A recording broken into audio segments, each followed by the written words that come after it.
Green Cooling scores with the 13 Pro-Am Community Rugby League Show. Hello, good evening and welcome. Once again, we've reached that stage of the week where it's time for another 13 Pro-Am Community Rugby League Show. My name's Dave Parkinson. Delighted as ever to be bringing this show to you in conjunction with my co-presenter, Mr. Steve Beech. How are you doing, Steve? You okay, mate? I thought you were going to do an advert of some description then, sort of like it in conjunction with Furry Liquid or something like that. Well, I mean, if you want a new nickname, we can say it's Steve Fairy Liquid Beech. I'm doing fine, thanks, Parker. Obviously, we've had a good week. Obviously, we had a little trip over to Haresfinch.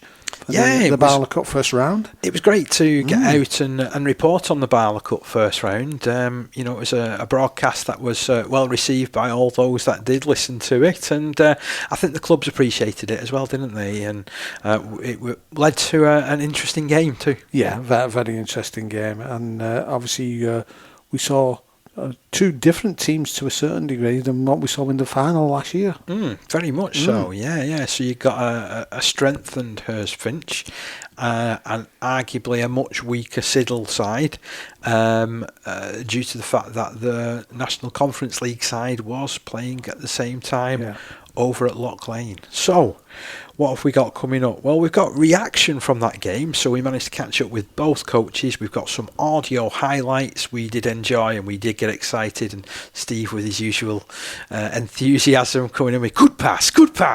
What a move, lovely move. Great hands.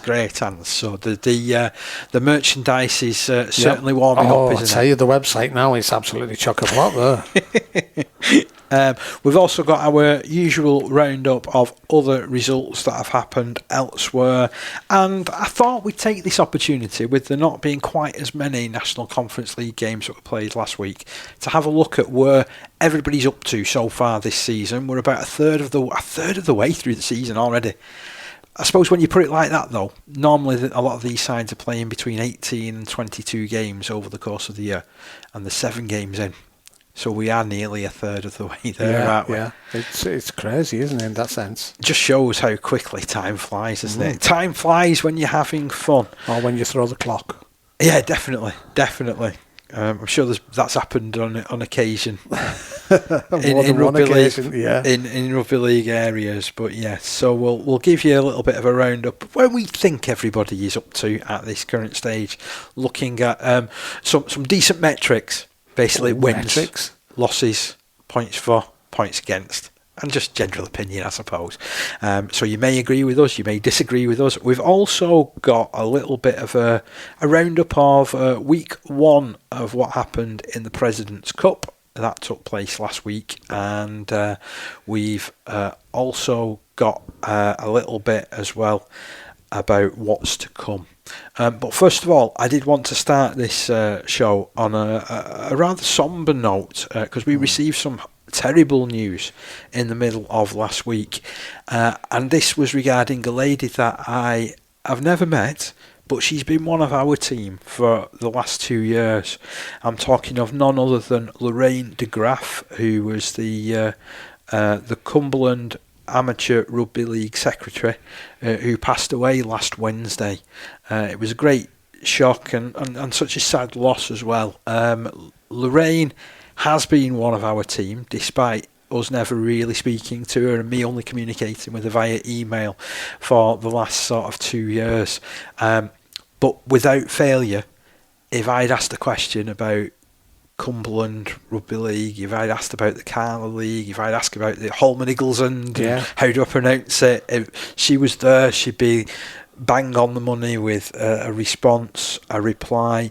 She's really helped us to give some context to that competition and the competitions in Cumbria over the last couple of years, and it's such a sad loss, to rugby league, because I know that she was so dearly loved and appreciated by everybody up there as well. Well, do you know what, Parker? Because if you put it into perspective, if we feel like that, or we feel like this, and we've never met the woman, yet we appreciate all the stuff that she's done to help us to obviously spread the word for Cumbria Rugby League.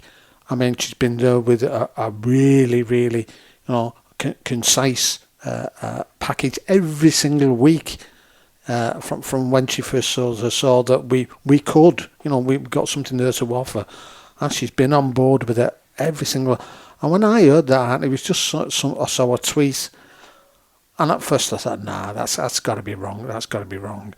And yeah, it's and as I say, if we feel like that, and we've never met the lady, and we appreciate what she's done, what about all these people who have met her, who've known her for years?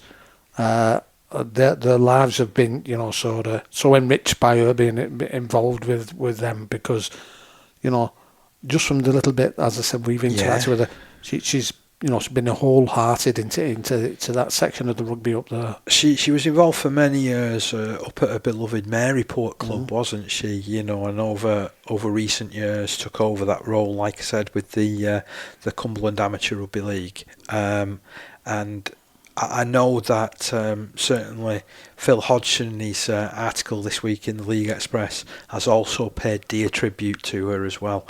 You don't replace someone like that. That what she did for Rugby League is so understated, and yet so important. And it's sad.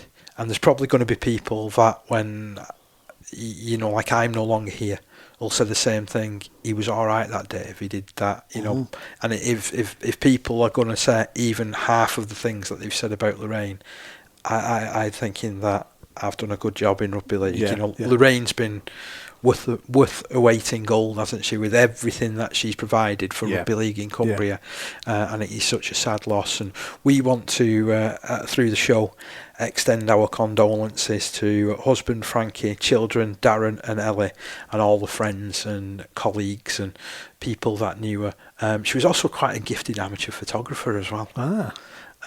So I know that she was always keen and taking pictures around Cumbria, and I'm sure that she'll be missed in that sphere as well. Hugely. And as I say, for someone who I'd never met, for me, feel as shocked as I did last week, because as I say, when I saw her, I just couldn't believe it.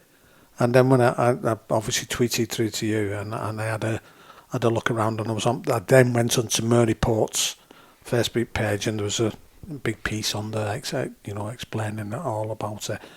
And because as I tweeted, I did feel as though she was one of the team, because we had. Well, she is one of the team. Yeah, was one of the team. Wasn't she? We had that little laugh and a joke about the stuff that's come through, and like you couldn't pronounce names, and I wasn't even going to attempt to pronounce some of the names. But that's a very sad loss. Very sad loss. So our thoughts extended to everyone that knew Lorraine, and a really, really sad loss to rugby league. Talking about Cumbria, and it would be perhaps remiss of us not to carry on that good work that Lorraine mentioned. So we do have some results what came through from the Holman Eagles and Cumberland League last week. So we had Hensingham A20, Espatria 18, Glasson Rangers 20, Kells A46, and Flimby 10, Wathbrow Hornets A76. A resounding victory, that one, for Wathbrow Hornets. Really does keep them on track, doesn't it? They won the competition last year, of course, and it was Matt Siddal who top scored there with 30 points, 2 tries and 11 goals in that game. So that's a fair result, that one. The fixtures this coming weekend in the Holman Eagles and Cumberland League: Wathbrow Hornets A take on Espatria, Egremont Rangers A take on Dissington. That's on Friday evening. And then on Saturday, you've got Ascombe up against the Cockermouth Titans, Flimby host Kells A, and Glasson Rangers travel up to Maryport. So, plenty of action still to come. And here's where I will ask the clubs as well. It would be great if if you had the capacity to send us some details. We will obviously keep our eyes on Facebook, and we'll look to get in touch again with the people at the Cumberland Amateur Rugby League to see if they can send us some details as well, so that we can keep up our coverage. But yes, that's all of what's happened in Cumberland, Steve. Yeah, same as I say, there's a lot of different things go on up there, aren't there? So again, if you can carry on the good work, certainly that Lorraine has started, providing for us down here, that would be great, because we want to carry on that work, because the effort that she's put in to get that information to us.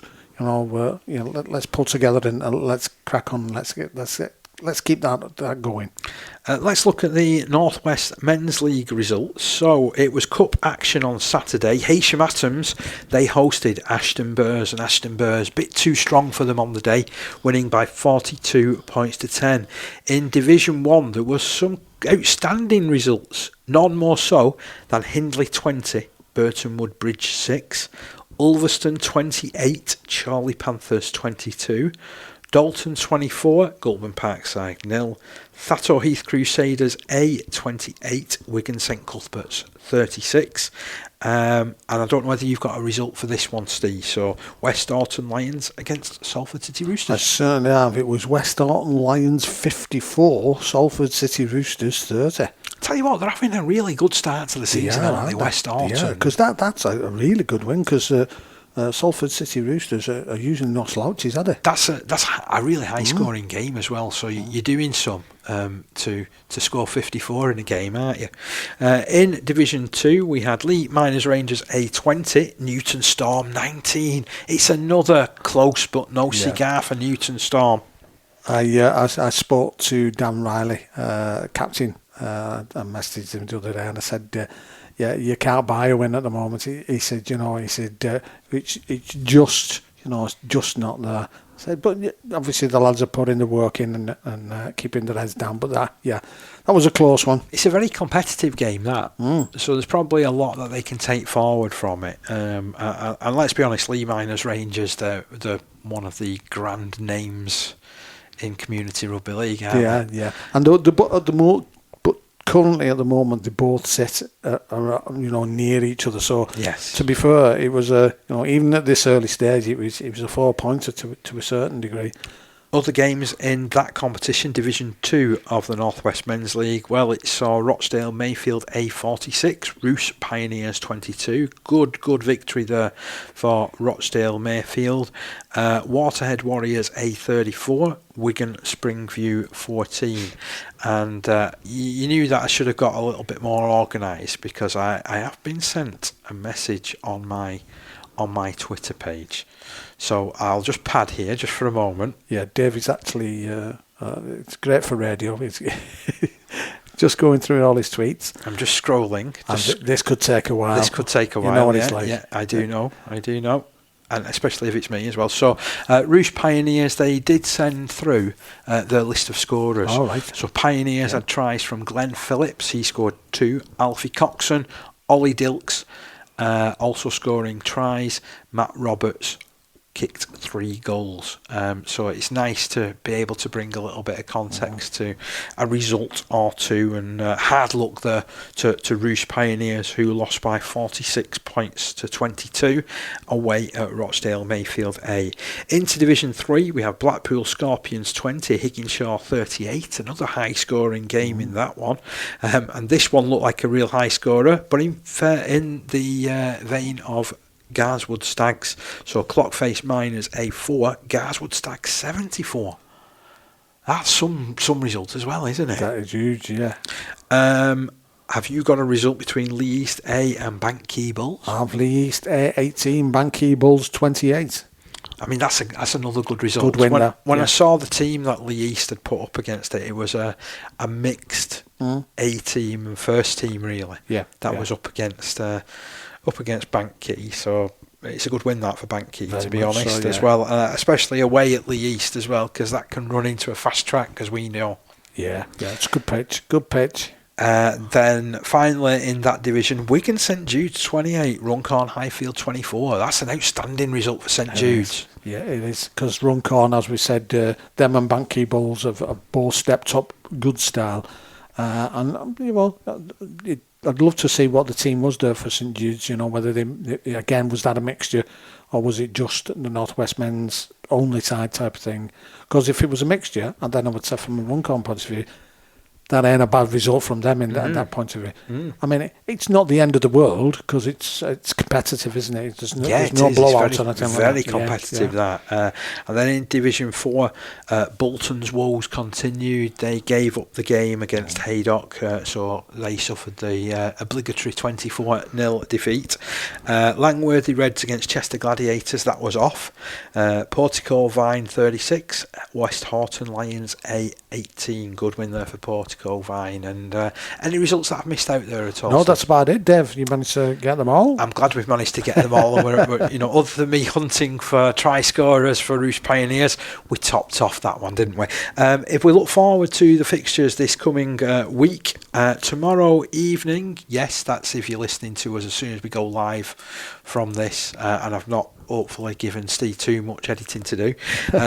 Thursday, Blackbrook against Haresfinch in the North West Men's Cup, a local derby of some renown, that one. So that should be a classic encounter down at Blackbrook on Thursday evening. Then on Saturday in the Cup, Halton Farmouth Hornets are up against the West Horton Lions. Shevington Sharks take on Wigan St Cuthberts. Then in the Trophy, it's Highpool Tigers taking on Bank Bulls. Garswood Stags host Waterhead Warriors A. Rochdale Mayfield A, they're at home to Wigan St Jude's. And Blackpool Scorpions, well, they're at home to Roost Pioneers. And in the Shield, we've got Culcheth Eagles up against Haydock. We've got Liverpool Lizards taking on Garswood Stags Reserves. Haresfinch A, who had a notable victory at the weekend themselves. They went over to, I think it was Culcheth. Or Woolston. It was Woolston, wasn't it? They went over to Woolston, Haresfinch A and beat them by 58 points to 12. That's a really good result. Well, they're in action again in the Shield. They're hosting West Horton Lions A.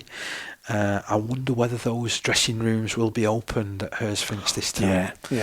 One thing we can say is if they are, they're going to beat that Co-op Live, because I was driving over to yours tonight. Yeah.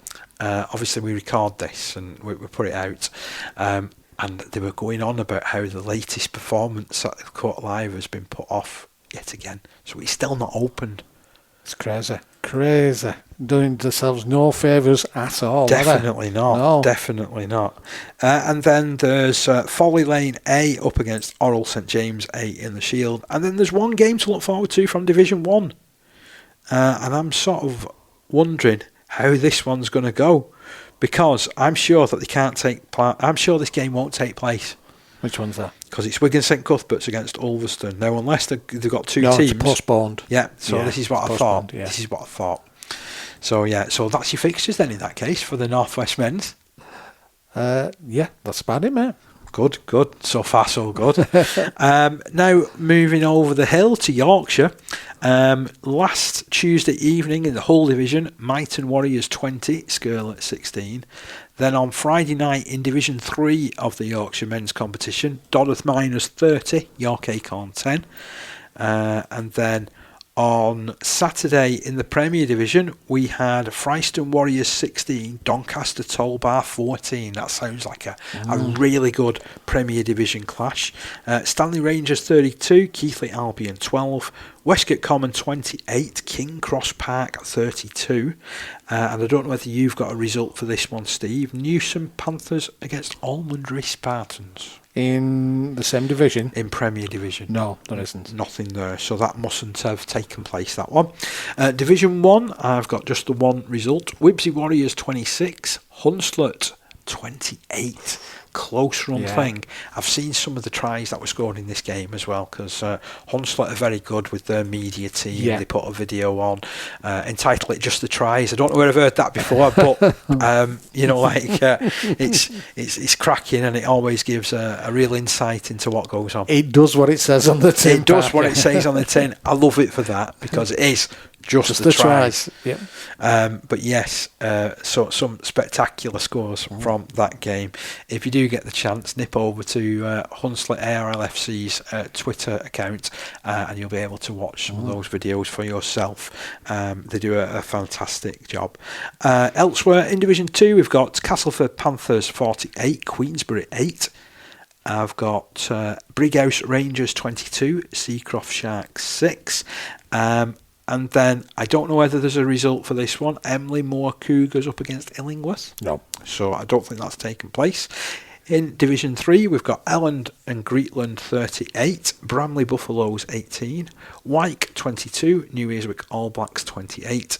And then in Division 4, Dewsbury Moor 24, Sherburn Bears 6, Newsham Panthers A48, Goole Vikings 22, a high scoring game between those two. Ulton Raiders 40, Underbank Rangers 12, and the West Craven Warriors 14, York Barbarians 32. Into Division 5, Criggleston All Blacks 30, Garforth Tigers 20, Dearne Valley Bulldogs 12, Linley St Joseph 6. That was a low scoring game, wasn't it? And Scarborough Pirates 42, Farnley Falcons 16. Outstanding result there for the Scarborough Pirates. Division 6, we have no result, according to this, for Guiseley Rangers and Charleston Rovers Academy. Guiseley Rangers 6, Charleston Rovers Academy 14. And while we're at it, have you got one for Hemsworth Dragons against Rycroft Hammers? Hemsworth Dragons 30, Rycroft Hammers 16. Moortown Mambas 20, Keighley Albion Academy 16. I'm still on the hunt for somebody from Moortown Mambas to come on. Yeah. I want to find out about that club, honestly, because I love the name. Yeah. Well, you know what we're like. How we've always been with some of the names over on the Yorkshire side. Really keep us entertained. And finally, from that division, we've got King Cross Park Academy 24, Birkenshaw Blue Dogs Academy 0.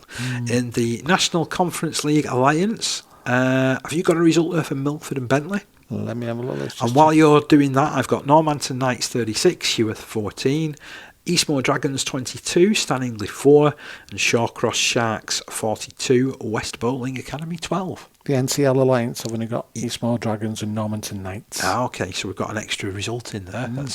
And then from the whole division, I've got no other results from the weekend. The only one, Saturday the 27th, we've got Myton Warriors 12, East Hull 32. Good win that for East Hull. Yeah, really, really powerful performance from them. And your fixtures this coming weekend, again, it's a case of Cup and National Conference League Alliance.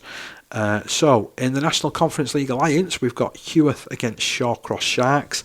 In the Cup, we've got Murfield at home to Charleston Rovers, Westgate Common hosting Bradford Dudley Hill, Doncaster Tollbar are away at Cutsike Raiders. Meanwhile, Ossett Trinity Tigers entertain the Almondbury Spartans. In the Trophy, Illingworth are at home to Seacroft Sharks, Bramley Buffaloes host Castleford Panthers, Dodworth Miners travel over to Upton, and Mould Green, they've got the short trip over to Emily Moor Cougars. In the Shield, it's Garforth Tigers up against Bramley Buffaloes A. York St John Barbarians, they're hosting Dewsbury Moor. East Hull travel up to Ulton Raiders, and York St John Barbarians, who I'm sure I've just mentioned, are set to play against Sherburn Bears as well in the same competition. Again, I don't know how that's going to happen, but that's what the fixtures say, folks. In the National Conference League Alliance Cup, we've got Bentley against Eastmoor Dragons. We've got Heworth set to take on Shawcross Sharks. We have Skirler taking on West Hull, and West Bowling Academy up against Milford. All the games in Barrow finished 24-0, which kind of makes me wonder whether they all took place or not. A couple of shilling on Betfred for that happening. How much would have won? Yeah, I don't know, but yeah, Dalton 0, Barrow Island 24, Millham 24, Ulverston 0, Walney Central 0, Hinepool and Rooster Pioneers 24. And then if we look at the Southern Conference League, the results from this one were Hammersmith Hills Hoists. Lovely. Hammersmith Hills Hoists 26, Brentwood Eels 0. Great result for the Hammersmith Hills Hoists. London Scholars 12, West Warriors 64. So we do know that West Warriors one of the top sides in that division, as was Brentwood, who also put 60 points past London Scholars last time out. London Chargers 14, Eastern Rhinos 6. That was good and entertaining, that one. Close run thing. And then on Sunday, Bristol All Golds 54, Bedford Tigers 18. No fixtures scheduled for this coming week. And yeah, I wanted to go through, if I may, what's been happening in the President's Cup. So it was the first round, which took place at Wigan St Pat's last Wednesday. And what's the format for the President's Cup, Parker? So the President's Cup, it basically sees England universities in the UK Armed Forces, Great Britain Teachers and Great Britain Police. Yeah. So basically it's played over 3 rounds of fixtures. Yeah. And who finishes top of the tree. So it's like in a round robin format. Yeah. So who finishes top of the tree wins the President's Cup for that year. So in the first round of fixtures, we had England universities up against the Great Britain Police, and we had the UK Armed Forces up against Great Britain Teachers. So the England universities, they were resounding victors in round 1, defeating Great Britain Police 68 points to 8. That is a big win. We've seen Great Britain Police play, and they're certainly not shabby by any means. I do know that there's a number of the England University squad who they're playing semi-pro rugby. They're playing at Newcastle Thunder. There's a couple of other lads who are on the cusp of playing elsewhere as well. So it's a first standard. It's a first standard. That those guys are playing week in, week out. But the universities tends to be between them and the armed forces a lot of the time. As we've found out in previous years. This next game was a heck of a lot closer. So the UK Armed Forces snatched a late victory in a high-scoring President's Cup opener at Wigan St Pat's with 2-try Michael Ogundawole, the hero. Nathan Taylor opened the score for Great Britain Teachers with a Dom Harm converting for an early 6-0 advantage, but the Armed Forces were soon level pegging when Liam Bradley and Joe Thresh combined for Jake Boardman to race in. He also converted, and it was 6-all. There was double delight for the Teachers with 2 tries in 5 minutes. First of all, Ryan Wright drilled a low kick through the line, and centre Gareth Thomas kicked and then juggled before regaining control and touching down. Taylor couldn't goal, but then put Liam Wellham over from close range with a pinpoint pass, and Wright converted. 16-6 looked a likely half-time advantage, but with seconds remaining of the first period, Bradley sparked a response for the Armed Forces, and Adam Potter went in by the post for Boardman to goal and make it 16 points to 12. 12 minutes into the new half, Armed Forces drew level through Joe Thresh. It was a controversial score, with the Great Britain Teachers feeling there was an obstruction in the build-up. Boardman's third goal put Armed Forces in front, but the Teachers replied in thrilling fashion when a short-side last tackle play saw James Clare involved before he finished an inside pass from Will Kirkup after Jordan Siddons had set the winger free. Back-to-back Armed Force tries looked to take the score to 20 points to 30. First hooker Ewan Makinson burrowed over from close range before Michael Ugunwole went 65 metres in spectacular fashion, bursting through a tackle in midfield before speeding away. It was then the turn of the Teachers to turn the game upside down. They won the ball back from a short restart before Kieran Moran put Horn through, and then good defensive pressure forced a turnover of Adam Potter, and Kirkup scurried away from 35 metres. Moran goaled, and the Teachers looked set for victory before a cover tackle brought down a flying Daniel Coombe, and Ryan Morley was sin-binned for getting in the way of a pass from an offside position. With a couple of plays left, the Armed Forces and Ugunwole had other ideas, and the big sub ran to the post, holding defenders at bay for Boardman to complete his 16-point haul. Final score, UK Armed Forces 36, Great Britain Teachers 32. Sounds like a good one, that, Parker. It was a really good game, yeah, end-to-end stuff, and I thought that Great Britain teachers were just that little bit unlucky. Yeah. That literally it was virtually the last play of the game where they get a man sin-binned for running back. Let's be honest, I'm not criticising him at all. It's something that anybody would have done. Yeah. So he's ran from an offside position and gone bang as the pass has come to him and knocked it away. Because let's be honest, the way that he was running back, there was a gap in the line somewhere. Yeah. So he had to play it. Yeah. He had to do something. Yeah. Got the right result in getting the yellow card. Yeah. But then you're thinking, they've got 2 tackles left. If they'd been able to hold the 2 tackles, they would have won the game. It was literally that close. Got to say as well that Michael Ugunwola, the hero, he's a decent looking player. Him, I don't know what his rugby league pedigree is. He's not a name that I can recall having represented the armed forces previously, but he can shift. He's a big fella. Yeah. And the first try that he scored in particular, he went 65 metres. Yeah. He burst through in the middle and then outpaced the fullback. I'm like, where's that pace come from? Mm. And then the try that he scored right at the end, the way that he picked the ball up, it was about 10 metres out from the line, dummy half, about 15 metres in from the touchline. And he arced his way towards the post and hulked his way over and beat a couple of players off. Now, some people might say, was the tackling at fault? Yeah. I want to put more emphasis on the attack. Yeah. I thought his run was so strong and such a powerful player that he was irresistible close to that line. Perhaps a lot closer than a lot of people anticipated. A couple of names stand out for me when I was writing that match report. So James Clare is the James Clare that played professionally for Castleford. And also played for Bradford. He had a stint at Lee earlier on in his career as well. So really nice to see him continuing his rugby league story. Yeah. Now he's qualified as a PE teacher. And secondly, I mentioned Gareth Thomas. So Gareth was a player who I got to know pretty well many moons ago. So he used to play for Lee Academy team. And it's so nice when you meet people further down the track who you've met earlier on. And then you're transported back to a time. So I was having a chat with him after the game. Yeah.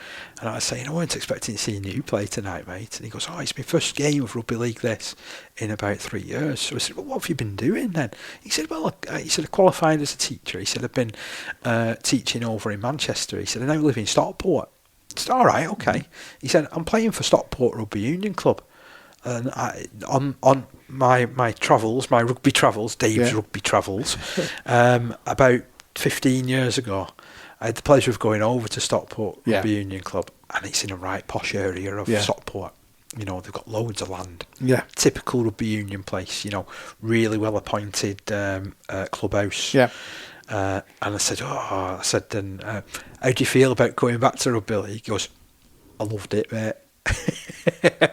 So that was great sort of seeing those two guys from the teachers. That innit, a great really performance, a great performance from the teachers. And you've got to think, what other influence can they have on this competition? But taking the UK Armed Forces so close. Now, this was a UK Armed Forces team that didn't name any players from the Navy. Well, I see. So this is because the Navy is currently on tour in Australia. I got you, yeah. So they played, I think, the Australian Defence Force and defeated them by about 50 points, I think, last week. So, they had a really, really good win, good win. I've seen lots of pictures of them celebrating out in Sydney. Yeah. So well done, the Navy boys there. Armed Forces, they certainly missed your influences, that's for sure. But whether they'll be back in time for the later games of the President's Cup and whether they'll be allowed to play, because I think that you've got to name a squad for this competition. Well, the thing is, if the teachers had made those last 2 tackles, the UK Armed Forces would have really had that sinking feeling, wouldn't they? Oh, they would. See what you did there. See what I did. That's clever. That's clever. Yeah. I like that. It would have blown up in the faces. Right, okay, yeah. Moving on. So your fixtures to look forward to in this President's Cup competition. Wednesday, the 22nd of May, England students take on the Great Britain teachers at 6 p.m.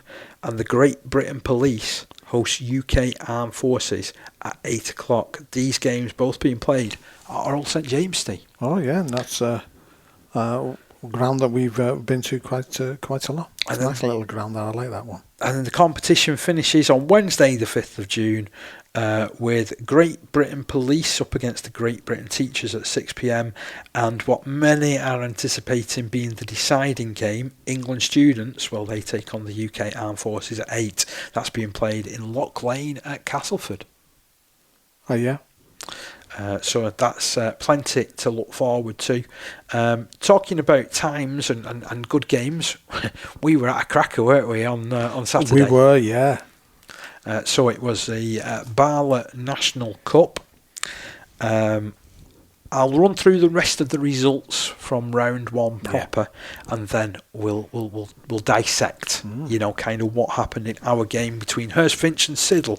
So the other results to tell you about: Rochdale Mayfield 58, Loker 8, Dudley Hill 36, Featherstone Lions 22, Thatto Heath Crusaders 102, Cockermouth Titans 0, Charleston Rovers 16, Upton 36. And Murfield 38, West Hull 6, Birkenshaw Blue Dogs 6, Oral St James 62, and finally this one sounded like it was a really close run thing, Folly Lane 8, Holton Falmouth Hornets 14, and then there was the game that we were at. First of all, let's hear some audio highlights, should we? Yeah, pleased to be down here at the Birdcage this afternoon. We're here at Haresfinch. Haresfinch up against Siddal. It's a clash of two of the sides that made it all the way through to the final of the BARLA National Cup last season. Ross picks it up. Ross takes them on down this left-hand side. Ethan Bush comes up with the tackle. He'll now play this ball to Briggs. Briggs dummies, then brings it back down the left-hand side. The tackle comes in. They're closing in on the line already. He'll play this to Leon Tatlock. It's then released into the middle to Sam Kerfoot. Kerfoot running 10 metres out from the line, almost directly in the middle of the field. Briggs will shuffle it off right. Nice link-up play between the halves, and then he's further wide. Oh, that's brilliant. Lovely play. And Nathan Goodwin, wearing number 1, scores the first try of the game. Referee just checking everyone's on side. We've got a couple of touch judges here as well, which are also marking proceedings, which is always nice to see. As Briggs scoops it out from the base, Ross comes to the left. I tell you what, there is a penalty though. It's a rare penalty and a rare scrum penalty, and someone said something out of turn from a Haresfinch point of view, and I don't understand why you would do that. No, because they had a good break there. Wow. Good break. It's no wonder, that coaches don't end up with much hair or go grey prematurely, is it? I mean, that was just silly. Now it's Brooke, brings it out to Matawa. Matawa, big figure of a lad. Still on his feet. Still on his feet as well. He's a big, strong boy. Plays it to Napping. Napping down the right. Little dummy throw. Surging forward. Can he get over? Yes, he can. It's a superb response from Robson McGowan from Siddal. And he showed some brilliant footwork there, didn't he, Steve? Brilliant footwork and 2 dummies to go in there, Parker. And all came from a stupid penalty. Matawa. He'll take his place at the back for Siddal. I'm very impressed with him, Parker, because he's in everything at the moment, isn't he? Well, one thing that you get with Siddal is that usually this second team of theirs has a sprinkling of older heads, and he's made up of younger players, and that's really, really awful pass. He's put Haresfinch under a shed load of pressure yet again. They've had to retreat all the way to their own line, and then they've given a penalty away with ball in hand. Oh dear, Danny Lynch, the man guilty of giving the penalty away. He's had something to say. And there is a sin bin for Lynch. Smith barges his way forward. He'll take that sort of punishment all day, Will Smith. And he stands and plays it. And Napping goes to Brooks. And Brooke goes out to Scrimshaw. And a wide pass goes to Dodd. And this time, he's Dodd in at the corner. No, he's not. He's held short. Wow, great tackle. Well manned there in defence. As the kick comes in from Brooke, he's after a 40-20. It's a decent kick. It's a fantastic kick.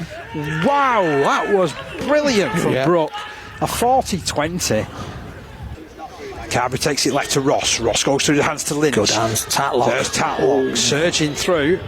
He's a handful. He is. It's another set of 6 as well. Another set of 6, and Ross drops it back over his shoulder for Wilson. Charlie Wilson, headlong for the line. 10 must have been close. Quick play the ball to Carberry. Carberry dives. Carberry stopped just short of that line once again. Then it's sent down the right-hand side to Aaron Lynch. Takes it right to the cut of the defence. Then it's a surging run forward. Danny Lynch has scored. There's no denying that one. Haresfinch, it has been confirmed. They now lead by 8 points to 6. Out wide. Nice ball from Tatlock. Lovely step from Morris. Lovely hands. Morris through. Morris has scored. It could be a crucial score, this one. And it's 12 points to 6 with the kick to come. Briggs tries to pinch one out of dummy half. Just stopped. Norton, does he fancy it? He goes to the right. Ball out to the outside. They've got a bit of space here. And they will get over. It's Josh Ainsworth who sails over from Aaron Lynch's pass. And I think, Steve, that will put Haresfinch into the next round. Then Brooke goes to Scrimshaw. Scrimshaw faced with no option but to be tackled by Ross. The referee's whistle sounds, and Haresfinch have done it. They've avenged the BARLA National Cup final defeat of last season. They've won this afternoon by 20 points to 6. Green cooling climate. Rugby's coolest partnership is here. I think, as you can tell, we both enjoyed that game, didn't we? I always like listening to the highlights that you put together, Steve, because it just really brings it all back, doesn't it? Well, what I tried and do there, because obviously that first half was so error-ridden from an Haresfinch point of view.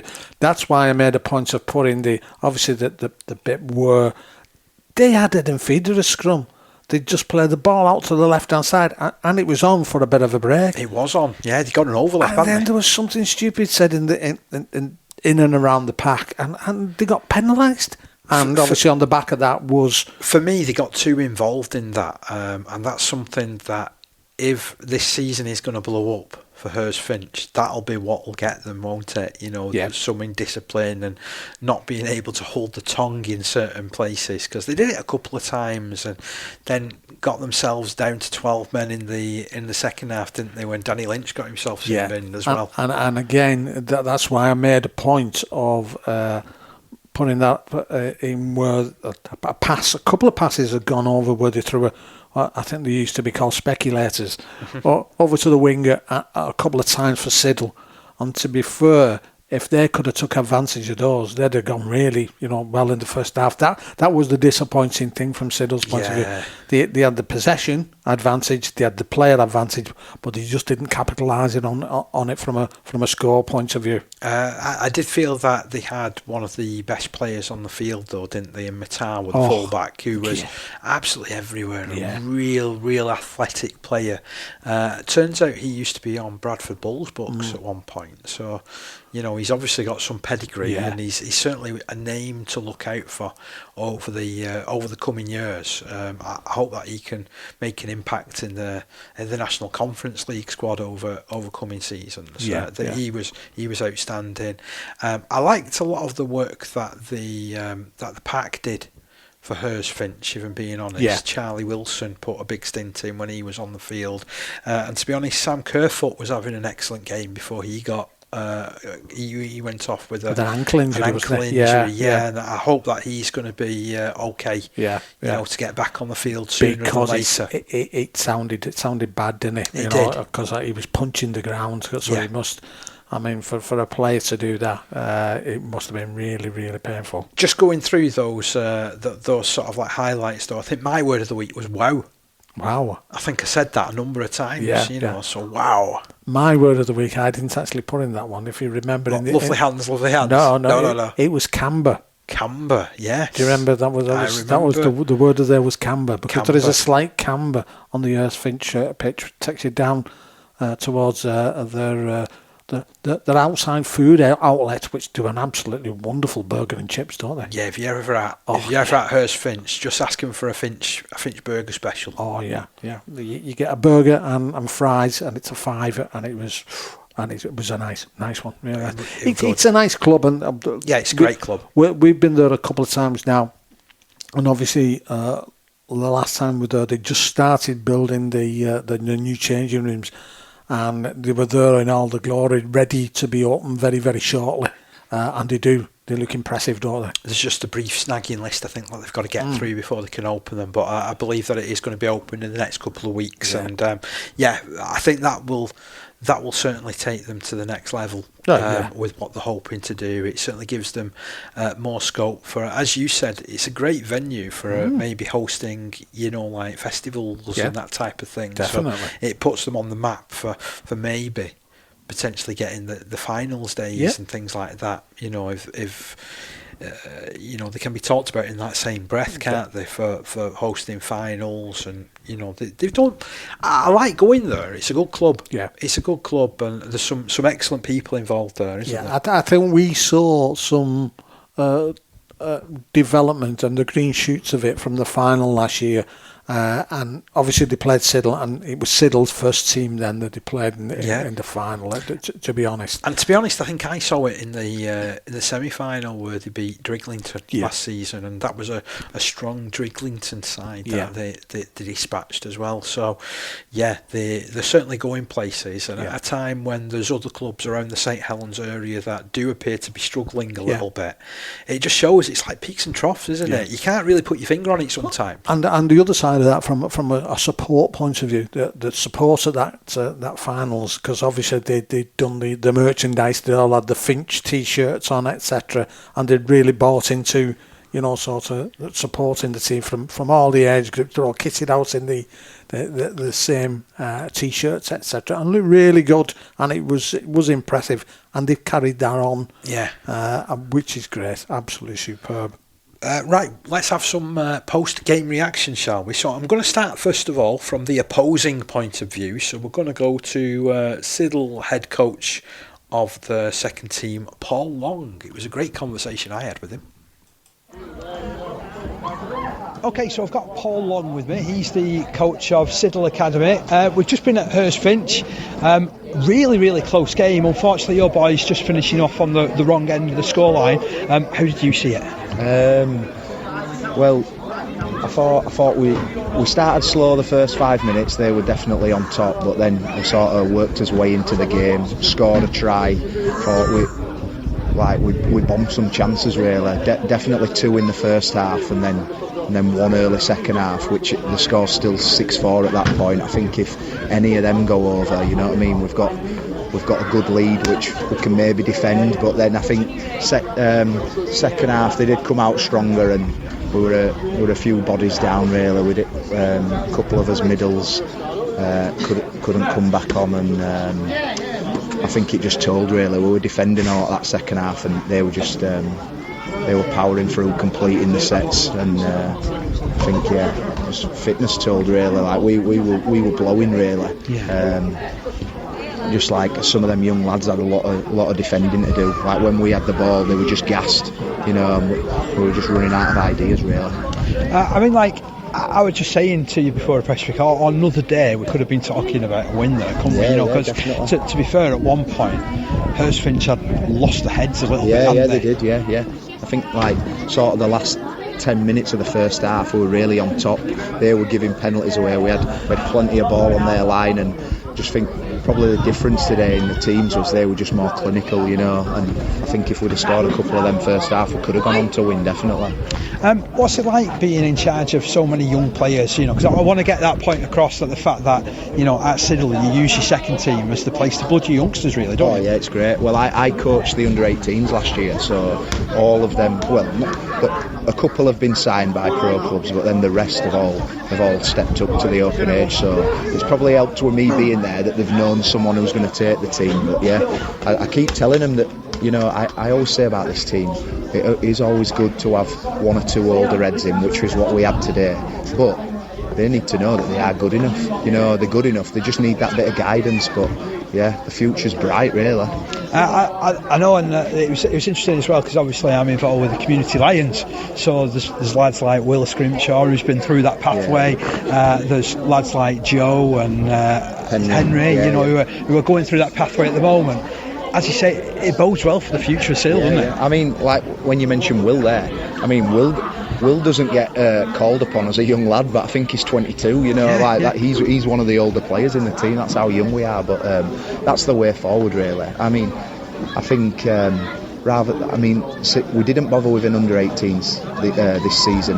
We wouldn't have had enough players anyway. I think some have gone from 18 to 19, so they'd have been too old. But I think that it's the best way forward. I mean, it is tough for them that they're playing in a high division at Yorkshire level. You know, like when I was 18, we had Division 5 and you sort of worked your way up, so you knew, as a young lad, you were better than the opposition. It was just the physicality, whereas you're in at both ends with these young lads at the level we're in. But they'll, I think in a couple of years, a lot of these lads will be knocking on the door for the first team, but hopefully we'll just keep running through, because we do have a lot of junior teams at Siddal. So in a way you must be pretty proud of that performance, because let's be honest, there were some seasoned guys out there who's been around National Conference League for years as well. And nobody gave us a chance today, really. And I, to be honest, I didn't know what to expect, in the sense that I didn't know how good these were. But obviously, I knew that they got to the final last year, so there were no mugs sort of thing. But really proud of boys today.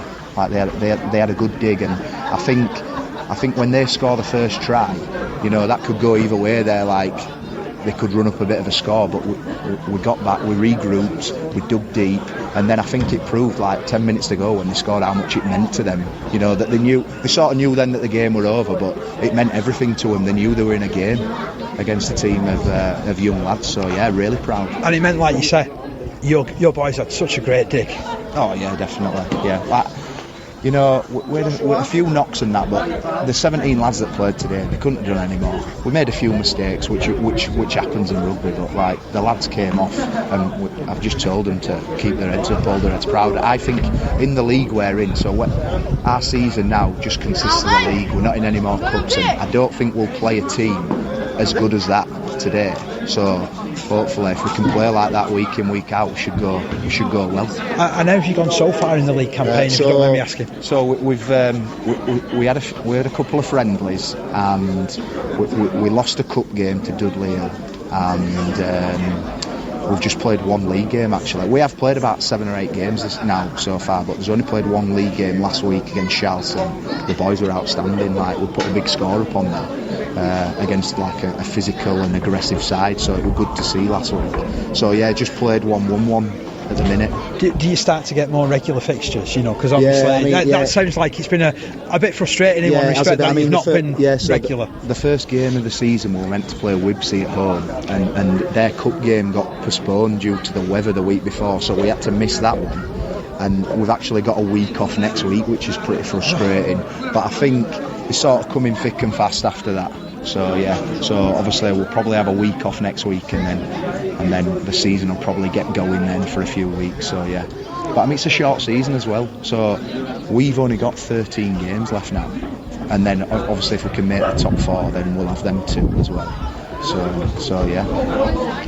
wow, I mean, like, I didn't think that things, because when you look at like Yorkshire Men's League, like you look at North West Men's League, there used to be like many divisions, didn't there? It's like and certainly there's more teams in Yorkshire that are playing than over on this side of the Pennines. They've probably got more leagues, I think, maybe. Because there's only 8 teams in every league, I think. Right, okay. So, I mean, that's frustrating for yourself as a coach. It is, because sometimes you have a good performance, you just want to go again, or you might have a bad performance and want to get it out of your system, and then if you're having a week off, it's not great. It's trying to keep the lads interested as well, you know what I mean? But the good thing is, with them being young lads, if there's no game next week, they'll also train, which is good to see. Whereas in the past, when lads know there's no game, they might make an excuse to not train. But like I say, really proud today. They had a good dig and just ran out of steam a bit. The best team won in the end, but I think the scoreline flattered them, if I'm being honest. But they are a good side, and I hope they go on to win it now that they've knocked us out.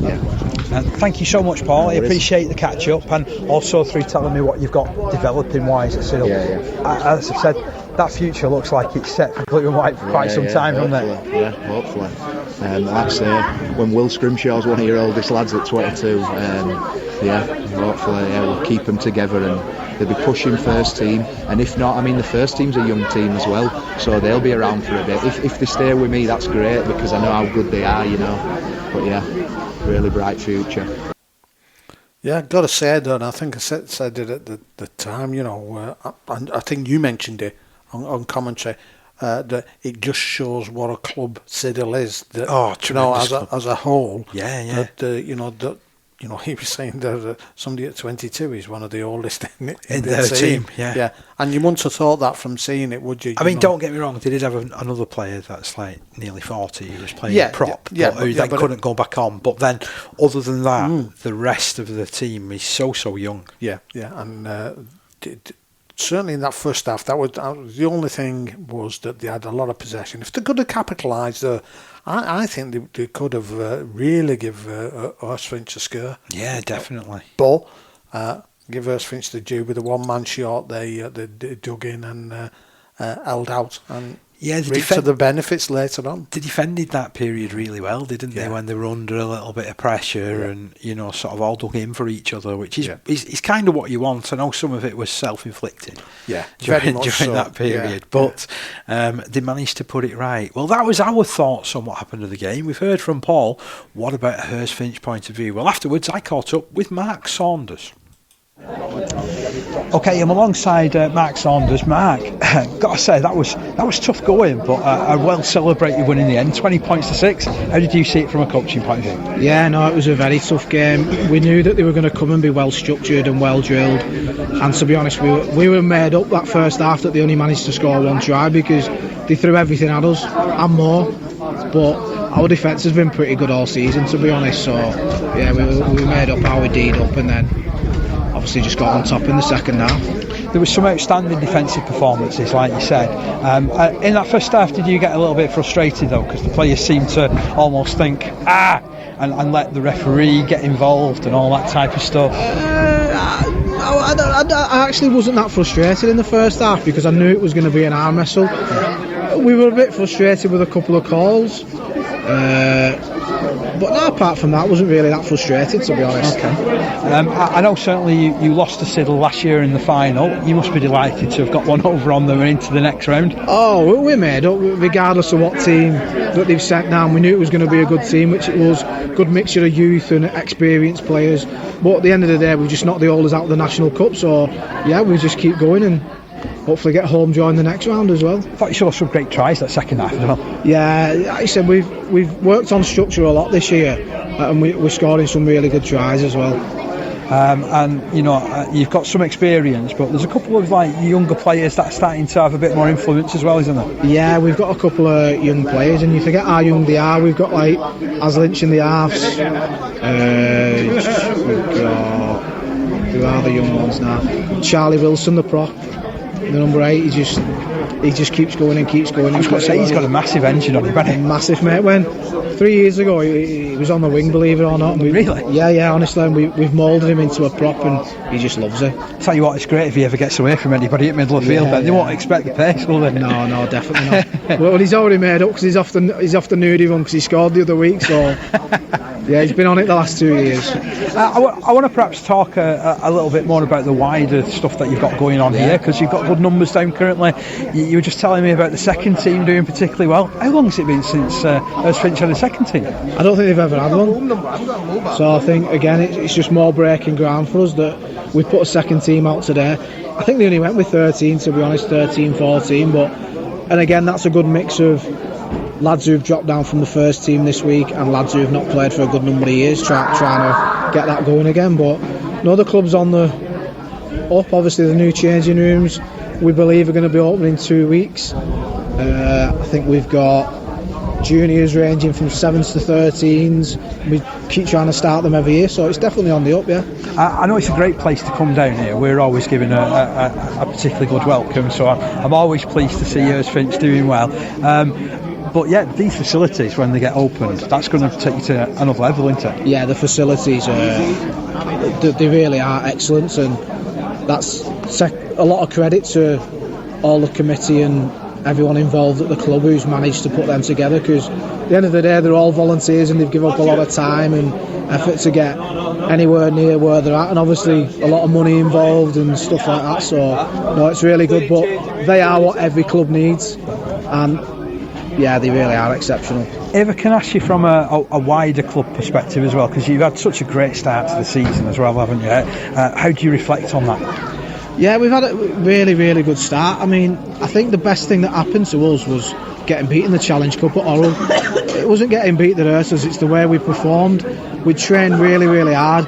You know, as coaches, we didn't think we were fit enough this year, so we made an emphasis to get the lads really, really fit in pre-season. And I think we turned up too confident in the Challenge Cup. But it was good because then some of the experienced lads actually come to us and they'd done a bit of reflection and said, "Now we're going to get ourselves proper." And that's how it's gone. We've I think, five out of 5 in the league, and obviously we're still in all the cup competitions. But I think that's built on solid defence this year and solid attitude, so we've just got to keep going. Some nice honesty there from your senior players, if they're the guys that are turning around and saying, "Listen, that was on us." Really. Yeah, no, and it was a couple come to us and said, "We've got to be better than this and we've got to be fitter than this," so it is really good.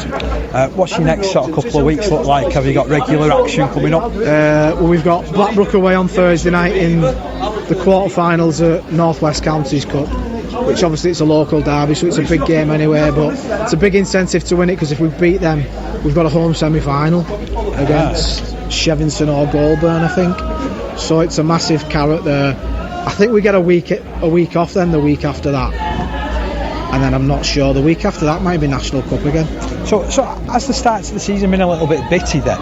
You know, I was chatting to Paul, the coach of Siddal before, and he was saying that basically they've only played like 2 league games. No, we've managed to keep going because we switched the game against Ashton to here because their pitch wasn't playable but ours was. So we've done a lot of work on the pitch to make sure games kept getting played, because that's what happened to us last year. When you're stopping and starting all the time, it's not good, but no, it's been alright this year. And to be fair, this pitch, I mean, I've been on some pitches already over the course of this season and been at the side of some pitches. This is in cracking condition. Yeah, it is. You know, you wouldn't have thought it a couple of weeks ago, but we've handled it well. And again, there's a lot of support from the committee, and you know, it gets cut and gets rolled, so no, it's all good. I'm really glad. It sounds like you're going places. Mark, I'm going to go and let you enjoy that win. Thank you so much. No worries. Cheers, Dave. Thank you. Green Cooling keeps the 13 Pro-Am Community Rugby League show cool, even when tackles get heated. Tell you what, it certainly got heated at certain points in that game, didn't it? It did. It was, but it was a good game. It was a good game. It had a bit of everything, didn't it? Yeah, it was a game of 2 hours. We were looking at obviously the referee was really keen on the play of the ball, wasn't he? And I've seen a couple of games where that has happened, and then I've seen other games where you don't know whether the referee's keeping an eye on it as keen, or whether it's actually being adhered to. You know, the play of the ball is, but you know, there wasn't a massive amount of high tackles as such, and again, going up throughout the season so far, I don't think that has been an issue. I think it's got better and better and better, because there was early on there was a lot of penalties, and let's be honest, there still will be. Yeah. You know, you're talking about fellas who are having to lower the tackles, which they've been allowed to do for years and years and years. So it's habits, isn't it? Sometimes it's habit, and it's going to take a while to undo those habits. And I think the main one which is getting penalised is the one is the seatbelt one, which is over the shoulder. I know you was going to mention seatbelts, but it is. I mean, for me, to be honest, it is a legitimate tackle. And you try and get me from what we want to be saying, aren't you? But I'm not, so I'm going to resist the temptation for a change. If you want to know, you're going to have to listen to the full commentary if you want to know what we're doing. You can tune into our Mixlr account. So if you go 13 Pro-Am RL Mixlr, then you will actually find our commentaries that we've done so far this season.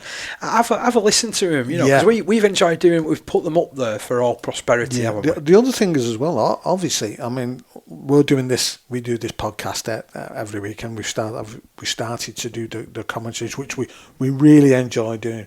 But on the other side of things, I mean, even if you're going and you want to listen to something, you know, while you're driving along to work, etc. I mean, we usually say listen to this podcast. I mean, please still do that, but there's nothing to stop you putting the game on and listening to how Haresfinch did against Siddal, or if you want to listen to any of the others. And it doesn't have to be your game, but obviously that's when you're driving along. Hopefully, the gentleman opposite here with the golden tonsils really does bring it to life, and hopefully with my little contributions and little quips here, that I just watch it as a supporter, and I've always said that, and that's all I will do.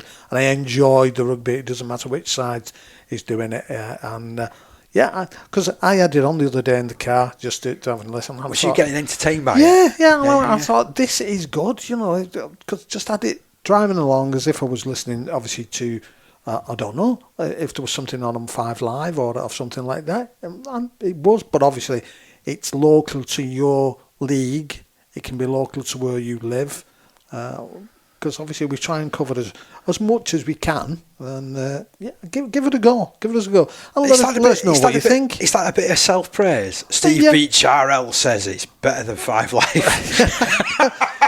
Get it in the inverted commas. Get in there, yeah.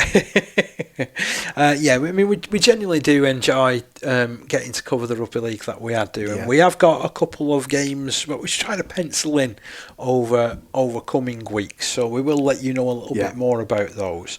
Depending on sort of other work, there is possibly a couple of games over the next few days that I'm hoping I might be able to get to, but don't hold it against me if I don't. So we may have some post-match reaction from a game next week, but we'll tell you a little bit more for next week's show if we're able to accomplish that.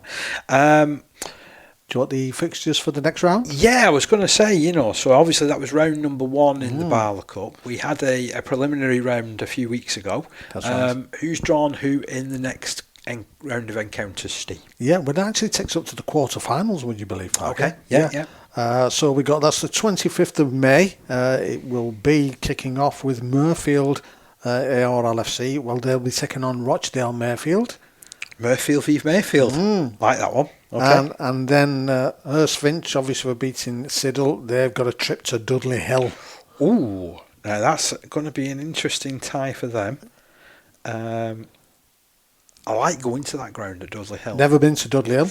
Dudley Hill has an atmosphere of its own because, again, I think it's covered on 2 sides. I think they've put a bit of cover up. Yeah. And although it's been around for a little while. Yeah. It does have a feeling about it, that ground, and if you've not had the opportunity to get yourself to Bradford Dudley Hill, it was one of those trips that when they were in the National Conference League, I actually quite enjoyed going there. Yeah. I never enjoyed the result because Lee East, when I was sort of like doing the filming and stuff, they never won there. Yeah. So that's a good trip for Haresfinch. Yeah, so Haresfinch over at Dudley Hill. Then we've got Oral St James. They will take on Upton. Oh. Now Upton, obviously, we that's one of our little jaunts, isn't it? Where we passed when we were going up to Bentley, I think it was, wasn't it? And we got diverted. So we were. It was like 13 Pro Am bingo, wasn't it? It was a who's who Yorkshire League special, that one, wasn't it? As we're going past all the ticking places. Them off as we went past. Hemsworth. Yeah, there we go. Upton. Yeah. Big tick. And then finally, in the last game, it really is a local derby. Thatcherweed Crusaders, who will take on Halton Farmworth Hornets. All those games, as I said, played on the 25th of May, and then kick-off times are 2 p.m. So loads of stuff to look forward to then. So as I say, we'll bring in news if we're going to be out and about covering one of those fixtures. There's a couple of standouts there which are obviously pretty local to us. So we'll take a bit of a look and bring you news if you keep up to date with everything on our X handle, 13 Pro Am RL. Or if you just follow myself or Steve, so Steve_Beech RL. That's the one. And then Dave Parkinson RL. That's all you need. I was half expected to say something else there, but that's all you need at Dave Parkinson RL. So that is the BARLA National Cup. Great that we can still get to talk about it. Obviously, as a competition, it's not held in as high esteem as it once was, where it used to be like the FA Cup, didn't it, of the community game where everybody went in it, but it still holds a decent place in community rugby league history. Yeah, it still has that good mixture from various areas. And that's what I like about it. It still covers. I mean, it's sort of the Yorkshire men's, North West men's version of NCL in a way. Because they get that chance to play those teams that are further away. And it was strange, wasn't it? Because we were talking about this I think it was to Mark and to Andy from Haresfinch on Saturday, and they were saying that some players who had signed on for them now from NCL teams, who play for NCL teams in the past, and one of the reasons was that it's not always that easy to commit every week, or certainly every other week, to travelling long distances and being away. Whereas if you're playing in the likes of the North West Men's or Yorkshire Men's League, there's a little bit more locality to it in that way. So that was an interesting point. I mean, and certainly Haresfinch have benefited from that because they're looking strong, aren't they, over the course of the season. They just need to either get a few players qualified as referees or not talk to referees in some of the way that they do. And because I tell you what, as I said on commentary, it's no wonder that coaching staff end up going prematurely thin on top or prematurely grey. Yeah, if same as you say, discipline killed him in that first half. That was the killer, the absolute killer. So yeah, good game all round. Nice to see Siddal, the youngsters there, really giving it a dig. They've got some good young players, haven't they? Yeah. Some really good young Future's players. Bright, I think the phrase is, isn't it? Future's bright, definitely. The future's blue and white. Yeah. I think I said that to Paul as well, to be fair. But yes, so that's the BARLA National Cup done and dusted. We'll put that back on the shelf for another couple of weeks and then revisit it a little bit later on. But we're over to National Conference League now, and it was an abridged set of fixtures this coming week, or this past weekend, because this was the first of the backlog weekends. So they usually, as part of the National Conference League, they work in 2 or 3 dates where if you get games that have been cancelled or haven't been able to get played at certain points, you go and basically arrange the games, or should be looking to arrange the games on these dates. So there was a few games which did take place and some fantastic results. So starting off last Friday evening, West Bowling were hosting York Acorn. Now, I have to admit, before this game, if you'd said this was going to be the result, I would have asked you, what were you drinking and could I have some? Because it finished West Bowling 28, York Acorn 22. Melbourne and Lum scoring 2 tries each for West Bowling. And York Acorn coming up short there, Steve. Very, very much so. And I'm just looking through it. It's quite... From a team point of view, York Acorn put out a strong team by the looks of things. It was definitely a strong team. I know, sort of having chatted to friends that we have, Josh Mortimer, friend of the show, he was saying that that's the one thing that, as far as he's concerned, he says they've got the home form sorted, their away form needs a little bit of work. Yeah. There's perhaps a fine example of it, but take nothing away from West Bowling. No, not at all. I have said, regarding that they have seemingly been getting closer to getting that first win of the season, haven't they? So the results have been coming a little bit closer together. So, fair play to Bowling for getting that one over the line, as they say. Then on Saturday, we saw a humdinger between Heworth and Kells. Kells just winning with a 75th minute drop goal from fullback Grant Gameford. They won by 11 points to 10 over at Heworth. Now, as we know from earlier on in the season when we commentated on Heworth when they played against Clotface in the Challenge Cup, they do have some decent players. So you'll recognise a couple of these names amongst their scoring list. So second row, Liam Richmond. He got a try after 30 minutes for the Villagers. And then you'll love this as well, because one of your regular number 20s got over the line. Liam Watling scoring early in the second half. There was one goal from Jack Sadler, who had been being used more as a 9-stroke replacement 9 off the bench. But he started this game as halfback alongside Liam Jackson. So that was a bit of an interesting combination there. But it was Kells who got the better of the result. As I mentioned, Gameford dropping that goal 5 minutes from the end. They had opened the scoring after 24 minutes through Clark Chambers, and then added a second try after 70 minutes when winger Aaron Burns went over. It finished there Heworth 10, Kells 11. And then over at Loch Lane, we mentioned about how Paul Couch is back in charge of the side, and they started his second reign off with a win. They didn't continue it up against a really strong Siddal side. Siddal winning by 40 points to 4. Siddal were leading by 18 points to 0 at half time. 2 tries each for Turner, Hosty and Witten. Hosty also adding 5 goals. His son player is Hosty, that full back at Siddal. I really like watching him play. He's a fantastic player. They won by 40 points to 4, by the way. And that's a ground where they haven't always had a good record, Siddal. Yeah, that's excellent. I mean, I'm bearing in mind like what we were saying about, the team that we watched against Haresfinch, who were good. And you're talking there 40 points to 4 away from home. And any coach will tell you exactly what I'm going to say now. The beauty there is only keeping Loch Lane to 4. It's great scoring 40, but from a defensive point of view, that is absolutely excellent. Hull Dockers, they lifted themselves off the foot of Division 1 with an outstanding home performance against Clockface Miners, who are doing it tough at the moment. They can't seem to buy a win currently. They're currently on a run that has seen them win just one of their opening 5 games of the season, and they lost against Hull Dockers by 42 points to 4. And again, the great point about Dockers there is they had 7 different try scorers.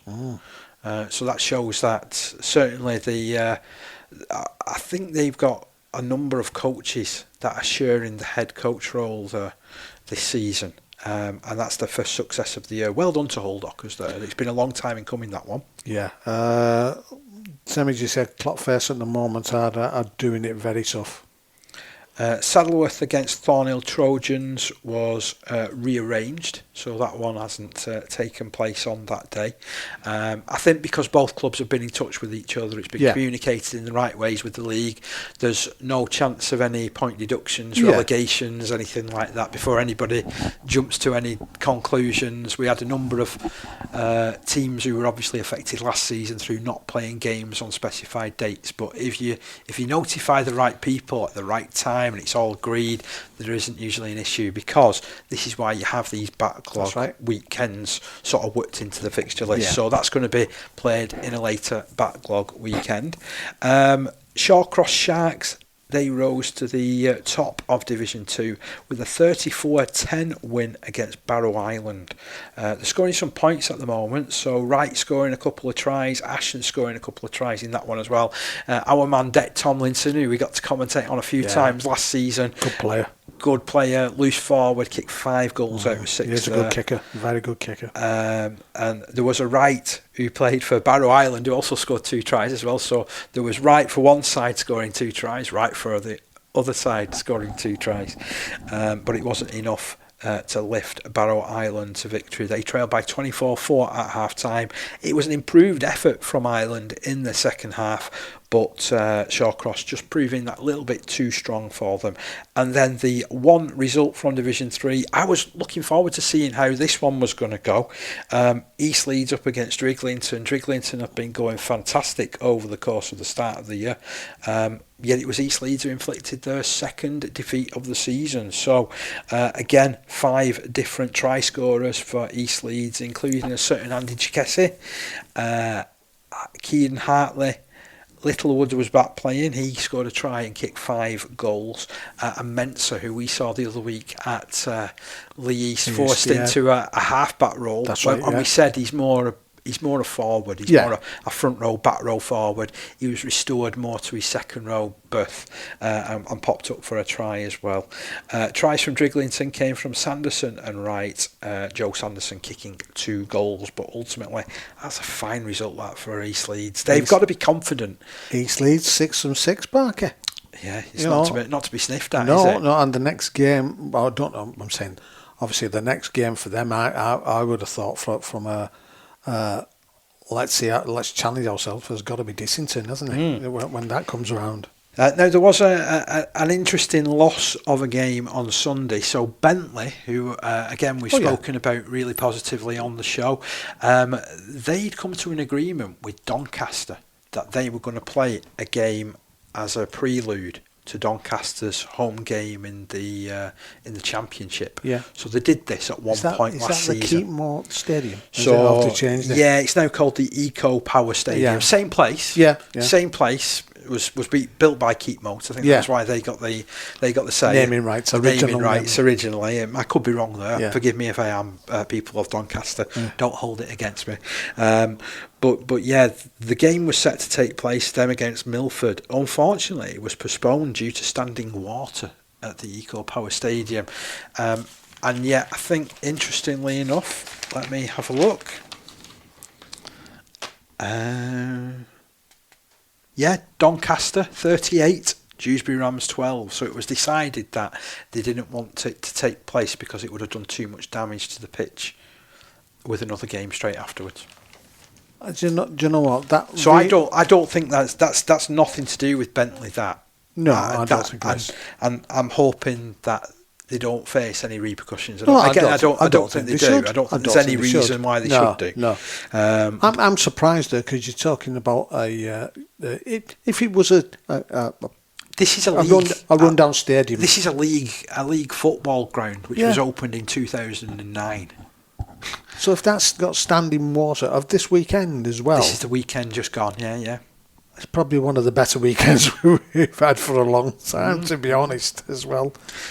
So that's a game. I feel sorry for Bentley, because obviously we've been up there, we've seen what they've done there with the club and as a whole, and obviously the clubhouse, etc.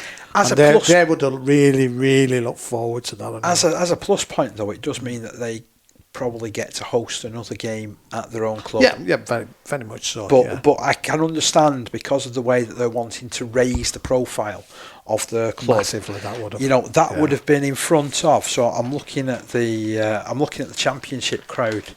So that would have been in front of 1,300 people. Yeah. So if you think about it, when we was over at Bentley, there was probably about 250, 300 there. So it's up against a crowd which has 4 times the amount of people that normally watch them. It's a bit of a blow, that one, to be honest. It's a shame, that. So your fixtures this coming weekend, that sees in Division 1 on Friday evening, Dewsbury Moor Maroons up against Alton Raiders. That looks like it's going to be a cracker. In the Premier Division on Saturday, Egremont are at home to Hunslet. I believe that you can listen to that on Radio Cumbria online. So join Jordan and crew. We'll be looking to bring that one to you.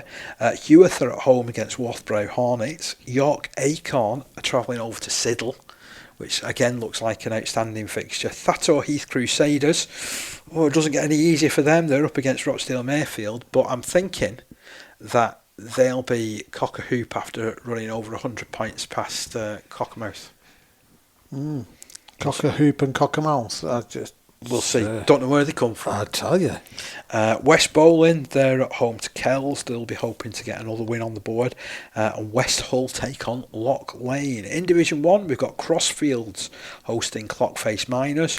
We've got Innsrose Bridge at home to Wigan St Pat's, which sounds like it would be an outstanding fixture, that one. No love lost between both of those, it would be fair to say. And Lee Miners Rangers, they're at home to Stanningley. Skirlaw host Hull Dockers. Waterhead, they're at home to Woolston Rovers. Division 2 sees Myton Warriors host Ellenborough Rangers. Normanton Knights up against Millham. Saddleworth host Oldham St Anne's in an Oldham derby. Meanwhile, we've got Shawcross Sharks hosting Pilkington Rex. Barrow Island going across to Thornhill Trojans. And you've just done a big inhale of breath there, because this looks like it'll be an outstanding game. Wigan St Jude's against Dewsbury Celtic, Steve. Yeah, I think that's what we got, second versus third there in the division. And we know Jude's playing some good stuff at the moment. Only one defeat so far. So We'll have a run through where we think where the competition is at the moment in just a couple of minutes. But just to complete these fixtures for the forthcoming week, we are in Division 3. Bentley host Seaton Rangers. Beverley, they're at home to Featherstone Lions. East Leeds travel up to Dissington. That could be a real 4-pointer as far as East Leeds are concerned. I didn't know that. I actually didn't know that was their next game. I just said that. Obviously, that would be their next big test, I think. They win that at Dissington. They go top of the league. Oh, easy, yeah. Again, dependent on Hensingham, who are 4th, up against second place Driglington. So there's quite a lot to talk about there, isn't there, in Division 3? I'm looking forward to next week's roundup already. Yeah. And we've just gone through the fixtures. So before we do move on and bid you adieu for another week, I do want to talk about where clubs are up to so far this season. So as quick as you like, we're in some cases 8 games into the National Conference League. In some instances 7 games into the season. So 8, 7 and 6 games respectively across all of the divisions. I wanted to go through and sort of give the where's and what for so far. Yeah. So in the Premier Division, Siddal have made an outstanding start. They top the division, currently 50 points difference better off over Hunslet. Now they've won 6 of the first 8 games, lost 2 of them, scored a whopping 204 points, conceded 76. What's your thoughts on where they are at the moment, riding top of the tree in the National Conference League? Right, Parky, we've said for a couple of seasons, haven't we, that they've sort of flattered to deceive you in the sense of they've this is the type of Siddal we've expected in the past. Yeah, it seems like the back, doesn't it? And they dipped for a couple of seasons. We've sort of, they're usually well in the mix. Yeah. And we've seen them play, and they look really, really good. Sort of early doors in the season. So if you're good in the start of the season and they've continued that on, I hope they can sort of keep that momentum up. I'm gonna parrot to sum up Siddal and how I think they've gone so far in these first 8 games. I'm going to paraphrase a certain 90s rapper called Eminem, and it says, "Will the real Siddal please stand up?" And they're certainly standing up to be counted so far at the start of this season, aren't they? Hunslet are always thereabouts, undefeated so far. Over 7 games, they've won 5 of them and drawn 2. Again, it looks like it's another strong charge from Hunslet, doesn't it? And they're certainly one of those sides that is providing a good number of players to the England Community Lions Open Age side, which has been announced. We'll have a quick run through of what that squad is before we finish the show. But again, your thoughts on Hunslet? Yeah, they're always thereabouts, and they're the ones who have always got the target on the back, aren't they? You know what I mean? So everybody who plays them, to a certain degree, it's a cup final in that respect. But the players in there, I mean, you look at when, from my point of view, when I look at that team now, I know a lot of those names. You know what I mean? I'm no disrespect to other clubs, but they're a team that I've had players that have been there for quite a while, and they managed to keep that core of players, and they always do the business. I mean, obviously they've merged over the past couple of years, and that hasn't, that could have easily, disrupted things, but it hasn't. It's probably taken it from strength to strength and solidified things. It doesn't surprise me, and they're always going to be in the mix. It's just, can somebody upset the apple cart this season and just see if we can top them? Will that be Siddal? Other teams in that top 4 mix at the moment are currently West Hull and Rochdale Mayfield, both locked on 10 points so far that they've gained from their respective fixtures. West Hull have the slightly better win record. They have won 5 of their 7 games. They've got the 3rd, 4th meanest defence in the league. They've got the 2nd best attack as well with 181 points. Rochdale Mayfield, though, have the 2nd best defence. And that is certainly serving them well at the moment. Just 1 defeat for Rochdale Mayfield, 2 draws. So we've got a couple of draw specialists as well, because we've not mentioned Kells yet, who are a little bit further down the league. But again, those 2 clubs well placed to really put pressure on the top 2. Yeah, and again, they're always there in the mix, and they'll always, attempt to certainly give a good account and try.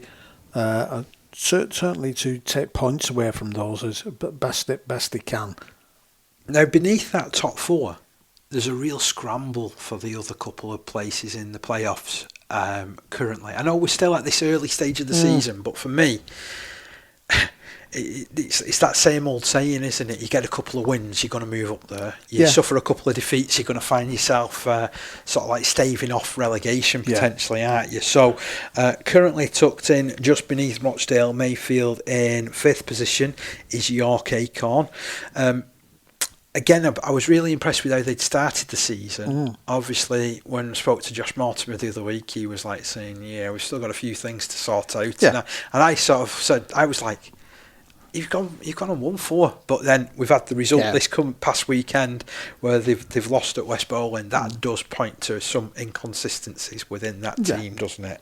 But still plenty for them to play for, and I get the feeling if they can get some consistency to their game, they could quite easily find themselves in a top 6 spot this season. I agree, and having seen them play at home, I think they can make that a bit of a fortress at that home ground and make it, because obviously the team that's behind them that we're going to talk about next, we saw those 2 teams play in the Challenge Cup, and an excellent game. York were really good, and they've gone on, and as you said when you were talking to Josh the other week, that probably give them a bit of a springboard into those 4 wins.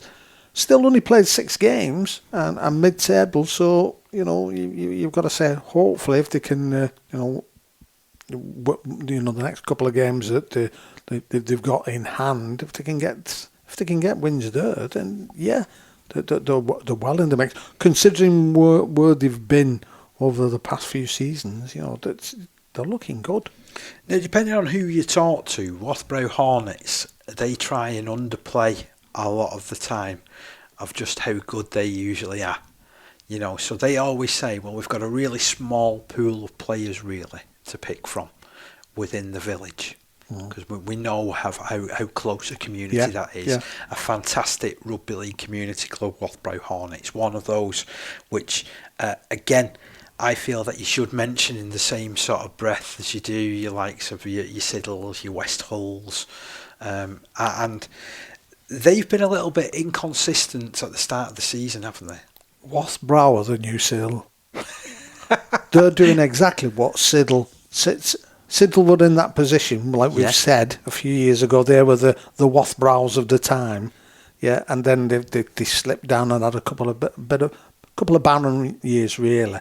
I mean, Wathbrow at that position at the moment, and you would have never expected them to.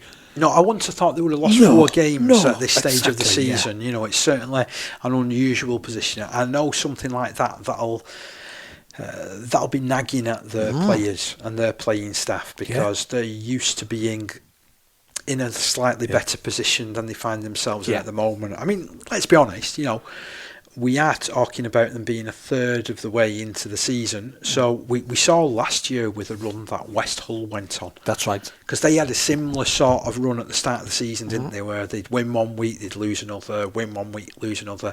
And then suddenly they went 9 games where they won every single game. And that lifted them. So they're a run like that away from really starting to challenge the top teams again, aren't they? Yeah. And I've got a feeling it's on the horizon. And the thing, it wouldn't be surprising, because we know they've got that in them.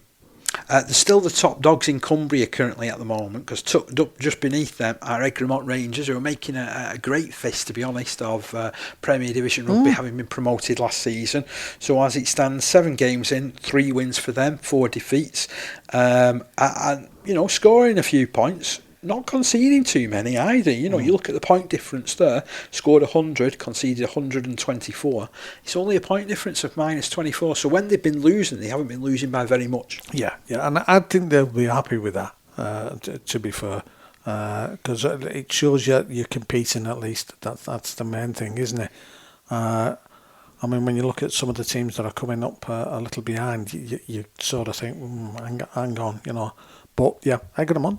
I think they'll be happy where they are at the moment. If you'd have said to them at the beginning of the season, you know, after 7 games, actually, you're going to be mid-table. Yeah, I'm sure they said, that's not bad. Yeah, we'll take that. Yeah. We'll take that. Kells, a very similar sort of record, actually. You know, 7 games. They've only won 2 of them. They've drawn 2, though. We mentioned them about being also a draw specialist as far as the Premier Division were concerned. They've lost 3. They've got the lowest points tally in the division, having only scored 81 points in those 7 games. Yet they've also got one of the sternest defence as well, in only conceding 112. So there's not that much difference between what they're scoring and what they're conceding. I know the home games that they've played them at the Pitfield, which is a quite notorious venue when you've got sort of wet, windy, wintry type of conditions. You know, and it's not until a little bit later in the season where their other home ground dries up enough for them to go there, you see. So they actually play between 2 pitches. Do you think they'll be content with how they've started the season? I think we'll at the moment. Obviously, we're getting into that part of the year now where the seasons are changing, and you know, pitches will change. Whether that will make any difference to them up there, whether, you know, from a positive point of view, will it be, you know, something that will go against them? Where it's, you know, suddenly the pitch is not in their favour to a certain degree. And just like we were talking about, where a couple of wins can change things an awful lot, the next 4 clubs, I'm going to ban them all together, to be honest. So Heworth got promoted last season from Division 1. Again, looked to have been pretty competitive so far. 6 games in, won 2 of them, lost 4. Some of the losses that they've suffered, like they did at Kells at the weekend, have been very, very narrow defeats. They've been competitive. They've been pretty good despite only having 4 points on the board. For Thatto Heath Crusaders, though, they've lost big when they've lost. Should we be a little bit worried about where they find themselves, or do you think that there's hope on the horizon, considering that you know, they've had a couple of times where their A team hasn't been able to fulfil fixtures? They've had to draft players into the first team. They've been beg stealing and borrowing players from around the St Helens area. I know they've been ringing guys up and trying to get them in, which sometimes you've got to do, haven't you? Yeah, and you know, a lot of clubs will suffer from that. Certainly as we start getting into the holiday time as well. You don't usually see Thatto certainly below halfway. You'd be very, very surprised for that, and it is at the moment. It's how long is that going to go on for is going to be the interesting bit. I'll be honest, I'm surprised to see them down there because currently in a relegation spot. I'm sure that, you know, they'll put things together, but will it be good enough to push things up and you know, and get into that playoff positions? Then you've got West Bowling tucked in beneath them with 1 win from their 7, but obviously that last win coming against York Acorn, which will give them hope and possible springboarding into the next section of the season. And Loch Lane holding up the rest of the division at the moment with 1 win, 6 defeats, with the worst defence in the league, to be honest, 214 points conceded. Has that surprised you a little bit with where they found themselves? West Bowling, yeah, to a certain extent, because obviously coming off the back of their promotion last year, they were going great guns, and I expect them to be able to push on a bit better. But obviously they found it tough going this season. When you look at the likes of Egremont, who, you know, as I said, they'll be more than happy with where they are. I'm sure West Bowling will be. I'm sure they'll be more than thankful of the win at the weekend, and need to take the positives out of that and move it into the games going forward. And then, hopefully, again, we say time and time again, a couple of wins can move you higher up. I always love it when we look at Division 1 and Division 2, so forgive me for grouping both of these together, but there's usual stories galore, isn't there, and plenty that can happen. And I just get the feeling these divisions are so topsy-turvy that anything can happen as we go into the next segment of the season. But currently, after 6 games, Division 1, Dewsbury Moor Maroons have had an outstanding start. They are absolutely flying. 6 out of 6. It couldn't get any better for them, could it? They've got the best defence in Division 1, only conceding 70 points in 6 games, and I've been going great guns, haven't they? Generally, yeah. I look for the fixtures and who they're up against next, because they're putting some absolutely wonderful performances together, and yeah, you've got to say, hats off to them. They've sort of taking the bull by the horns, as it were. Rob Campbell's getting a decent tune out of his Crossfield side, isn't he? They've made a good start to the season, 4 wins and a draw from the 7 games. The one thing that concerns me when I look at that Crossfield's for and against is that it's very, very close, isn't it? So they're obviously... It's only 16 points difference, isn't it? There's a lot of points that they're scoring, but they're conceding a lot as well. So is it a case of which Crossfield turns up on a Saturday? Yeah, it's true, isn't it? But yeah, they're there at the end of the day. The points are on the board, as they say. Wigan St Pat's have done a bit of a sticking plaster job, so I know that they're in the middle of a rebuilding phase. I know there's a lot of hard work that's going on behind the scenes there, trying to ensure that they've got enough players registered and enough players to take the field every single week. They've succeeded so far. They've had an outstanding start to the season. They've called in a couple of players who's come out of retirement, a couple of guys that have played academy rugby with the coaching staff as well, and they find themselves riding pretty high in Division 1, where despite having some points taken off them at the start of the season, they've won 6 of their 7 games. I just wonder how long that's sustainable for, just because of the way that they're surviving at the moment and getting on. Obviously, there's a great feeling amongst the players that have committed themselves to the St Pat's cause this season, and they're going well. But I don't know. There's something that just worries me about the strength in depth. Yeah. Should I be worried, do you think? Well, yeah, I think you should. I think with any club that struggles with strength in depth, and certainly, I suppose the question is, right, the third there now, say they continue this good run and they do well and they get promoted to the Premier. I mean, are they going to be sustainable then in the Premier? Because that'll be a year further on. So that's going to be difficult. So it's definitely a long-term project. What's happening at St Pat's, and fair play to the committee. I know they're doing absolutely everything that they can, but for me, there's no quick fix there because of the way that things have happened with not a lot of young players coming through. So you look at some other clubs, so I've already mentioned Oral St James. Yeah, loads of numbers. We've talked about Wigan St Jude's. We'll talk about them in a bit more detail in the next few minutes. But they've been outstanding as well. They've got lots and lots of numbers. And I want it to succeed at St Pat's. I desperately do, because, let's be honest, they're the most notable name in community rugby league circles. But they need to get the meat on the bones, don't they? Yeah, and that's surprising, actually, because I totally agree with what you're saying there. You mentioned amateur rugby in Wigan, and Wigan St Pat's is probably the first name on the lips. So then begs the question, why are they struggling for numbers? It's because there are other teams in and around Wigan that sort of seem to be doing okay. Yeah. Certainly one club that, when I saw them a few weeks ago, you can tell that they've got a really good team spirit and they stick together, is Ince Rosebridge. And whilst they might not always get the results, and while some people, not mentioning any names, Phil Hodgson, was putting in an earlier article this season that they might struggle to stop within the division. I'm sure that's stuck up on the wall at Ince Rosebridge, is that article, because I think they're a better side than that. So far it's proving that way.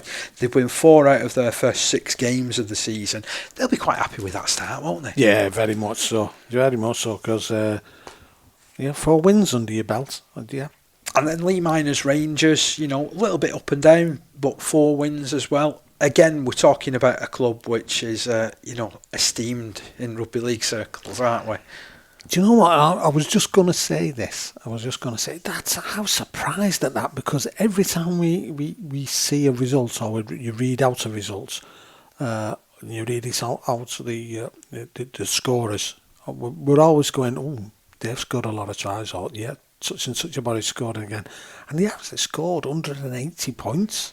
So they're scoring a lot, but they're conceding a lot as well, aren't they? Yeah, and it's like get that defence sorted out, and I think they'll certainly push on there. We've got about 3 clubs then that are much of a muchness, and I don't mean that disrespectfully either, because my thoughts about this Division 1, about how it's progressed and how strong I think this comp is. You've got sort of Alton Raiders 7 points, Waterhead Warriors stepping up from the division below 6 points, Stanningley, who finished higher up the league. We already know what a well established and well run club they are as well. They've also got 3 wins from their 7 games, and Woolston Rovers making a good fist, being very competitive, if conceding quite a lot of points. I'm just sort of looking, they've got the worst defensive record in Division 1, but all those clubs look capable of beating each other, don't they? Yeah. I think Woolston Rovers would be happy where they are at the moment, and hopefully they can sustain things. If they go on a similar sort of run as they did towards the end of last season, Parker, then God knows what can happen there, because we know when they can string results together and get their heads together and get on it, as it were, they can move. Certainly with the lads that they have there. Hull Dockers, Clotface Miners and Skirler are the teams that hold the rest of the division up. Just 1 win each for each of those teams. Does that surprise you? I tell you what, it really surprised me from a Skirler point of view, because I was pretty impressed with them when I saw them first week of the season against Crossfields. I thought, they're in for a good season, and yet since then they've only managed to win 1 of those games. Just look at that, points for and against though. I know, so they're not that far away from turning things around, are they? Not I don't really, think. no. But it's still, for me, is that a little bit worrying? Should I be sounding the alarm bells there from a Skirler point of view? Again, I think I mentioned this from that game that they played against Crossfields. I think as the grounds get drier, because they're certainly a team that can shift the ball about and are quite pacey, I think they'll start to string things together. So I'm not too worried particularly about Skirler in that sort of sense. The one there that really does concern me is Clotface right at the bottom. Because we saw them in the the Challenge Cup at the beginning of the season, to 2 games before. And they looked good, didn't they? Really competitive. Some good youngsters, a couple of good youngsters in there as well. I saw them a few weeks ago at Ince Rosebridge, and they got rolled. To be honest, then I mean, I think I complimented the way that Rosebridge played on that night, because it was an awful night for rugby, to be honest. The pitch conditions were heavy. But they had the pack which just steamrolled through Clotface and played off the back of that. The 2 Valentines doing particularly well. And it does surprise me that they find themselves in that position from how good they were. But they could do with either getting some more players back on, or somehow looking to turn that around. I mean, I'm sure that Mark Costello will also be having these same conversations with the rest of his team, won't he? Yeah, I mean, very much so. I mean, I don't know if there's anything else going on down at the club at all, but when we were there and obviously the as you said, they had the 2 Challenge Cup games and the place was buzzing, wasn't it? Yeah, and on the back of it, obviously we were in the lounge that they've got there, which is all done up really, really nice. And from what I can gather, the takings that they got from the 2 games, obviously the Miners Club as a whole, they did really well, which is absolutely spot on, and that's what you want, isn't it? At the end of the day, that those types of games can, from a revenue point of view, put money over the bar, and also from like the kids who were leading, going out with the players, etc. We always talk about making memories. Support wise on the touchline was fantastic. So it's a shame that they're in the plight that they're in at the moment, and hopefully they can get it together and move up. I make no apologies for talking about Division 2 by saying at the moment it's Shawcross and Wigan St Jude's and then the rest. Those 2 clubs have been absolutely brilliant at the start of the season. Shawcross have won 7 out of 7, scored 214 points in the process, only conceded 98 as well. They're certainly flying, and they've got a point to prove, haven't they, having got knocked out in the playoff final last year. Yeah, it's they played some absolutely wonderful rugby, haven't they? And then you've got Wigan St Jude's there who also play some fantastic stuff. Yeah, so 2 teams there which them are the 2 fixtures when they come about. You look at them and think, yeah, these are the ones we want to have a look at. And to be fair, they play against each other in 2 weeks' time. 2 weeks' time. 2 weeks' time. So that's definitely one I think that I'm going to pencil in for getting down if my circumstances allow me to do so. But then tucked in beneath them, you've got absolutely nothing between the rest of the division, have you, really? We're in that sort of territory where a couple of teams manage to win a couple of games, they move up, or they stretch their advantage, don't we? So currently 3rd, Dewsbury Celtic, 4th, Normanton Knights, 5th, the promoted Oldham St Anne's. Thornhill Trojans are making a good fist of life back in the division, having won 3 of their first 6 games. Ellenborough Rangers are having a good start to the season as well. 3 wins and 4 defeats from their 7 games. They're in plus points though, on the point difference, +1. Scored 152, conceded 151. Millom also very competitive with 3 wins. Barrow Island, 3 wins. And then you've got Saddleworth Rangers, who left it until about 2/3 of the way through the season last year before putting a run together. That's right, yeah. Just about put them in the playoffs, to be fair. Pilkington Rex look to be struggling for numbers and form. Myton Warriors as well. Scoring lots of points, conceding even more though. Should we be worried about the bottom 2 teams in particular, the Pilks Rex and Myton Warriors, Steve? Certainly Pilks Rex, because obviously we know them better because we've covered the games. Pilks Rex have just gone free fall, haven't they? And I know the rebuilding. There's a lot of the old guys who are standing up and putting their bodies on the line, which I mean, it's fair play to him, isn't it? It is fair play, but is it wise in some respect from a long term point of view? And I know they only want to do it for the club. They don't want to see it tumble like it is, and it's hard. It's very hard. But again, they're only a couple of results away from sort of pushing their way up that league again, aren't they? But you kind of like you look, and I saw them play against Wigan St Jude's the other week. And St Jude's were irresistible at times. Yeah. Don't get me wrong. Yeah. They played some scintillating stuff. But I'm sure that Pilks were a little bit disappointed with the way that they conceded some of those tries, and particularly when they went back to back, and it ended up the scoreline got away from them quite quickly. Not only then, especially if you've got youngsters in the side, it's as much as it's a catch-22. It's so easy then for heads to go down. Certainly amongst the youngsters, I would think. Then the other side of that coin is then your older heads try harder. To sort of lead, as it were, and it's so difficult. And what you got to realise here, I think with Pilks, I agree with what you're saying. They put a couple of games together and they move up. We know that from a fact point of view that can happen. Mm-hmm. But because they've tumbled from Prem all the way down to here, there's a. Do they know how to win? Yeah. You know, we talk about momentum, and that is a huge momentum. You know, so they need to be able to get a couple of wins back to back to get that feeling at the minimum over a couple of weeks. Well, hang on, you know, I know what this feeling's like. I want that feeling.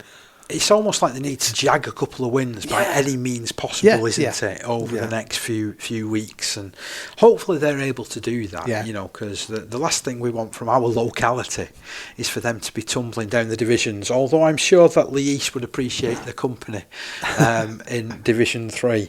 Myton always seem to be round about this sort of position every season, don't It's true, yeah, and then seem to somehow fight their way out, don't they? So which proves it can be done. It can be done. It can be done. But are you actually fancying Myton to maybe go on one of those runs rather than Pilks at this stage with what you've seen and what you've witnessed? And going back to what we were saying, well, Myton have got an experience of doing that, haven't they? Yes.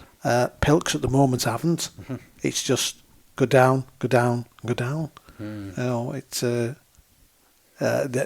need to be able to, if they can, you know, develop that, you know, Myton mentality, I suppose it is. If they can get that, then that could stand them in good stead. Where it may be consolidation for this season and see how things go from there. But yeah, it's concerning. Division 3 is a bit of a melting pot, and I'm going to start back to front because I'm going to start right at the bottom of the league. So Featherstone Lions came into the league having not completed the season in Division 1 and restarting again, and currently they find themselves 5 games into the season. They've only won one game in all competitions, and that came in the BARLA Cup at Crossfield, strangely enough. But I'll be honest, they haven't been competitive in the division so far. They've played 5, scored 32 points, conceded 260. I know they're doing it tough. I know they're doing it with a lot of young players, but this level of rugby league just seems like it's too far for them at the moment, and they perhaps would have been, dare I say it, maybe they could have been a little bit more honest about where they were up to as a club at this moment in time, and perhaps, again, I'm sure it will come good for them medium to longer term, but they're struggling. And for me, I think they should have been looking at these results that they're getting at the moment, they should have been in Yorkshire Men's League, settling in and building up again. Yeah, I agree. Because at the moment, they're just making up the numbers, aren't they? Then you've got Seaton Rangers, also seem to be struggling. But one thing that I will say is their results and their losses have been a little bit closer than they were last season. Yeah. So I think, again, they just need to... they're in a similar sort of position to Pilkington Rex, where they've almost forgot how to win. So when they came into the National Conference League, like a lot of teams, they came from the Carla League at that particular point. They bounced into the division. They had a winning season. They just missed out on promotion via, I think it was point difference or in the playoffs or something like that. And then, as often happens with a lot of these Cumbrian teams, the local professional clubs take a look and they think, he looks decent, he looks decent, he looks decent. So, as invariably happens, they offer contracts, these guys go off into the pro ranks, and that leaves a vacuum of that takes time to fill. It's like the Cumbrian version of the child catcher, isn't it? Going, oh, yes, it was nice for my academy. Or for my first team, really. Yeah, that's how it's proven. Because some of these boys have ended up going from, Seaton straight into first teams. And you want it to happen. Yeah, exactly. And when you look at the area, and like we've discussed before about we were talking about Wathbrow only having a small catchment area, and if and you again, get good Seaton players, only has a small catchment area. All of these Cumbrian towns that are in here, you look at it and you think, hang on, they're all in the NCL here. How many of them are in there? Yeah. And yet that happens. Yet they're still, can be competitive in whatever the division in the NCL. Mm.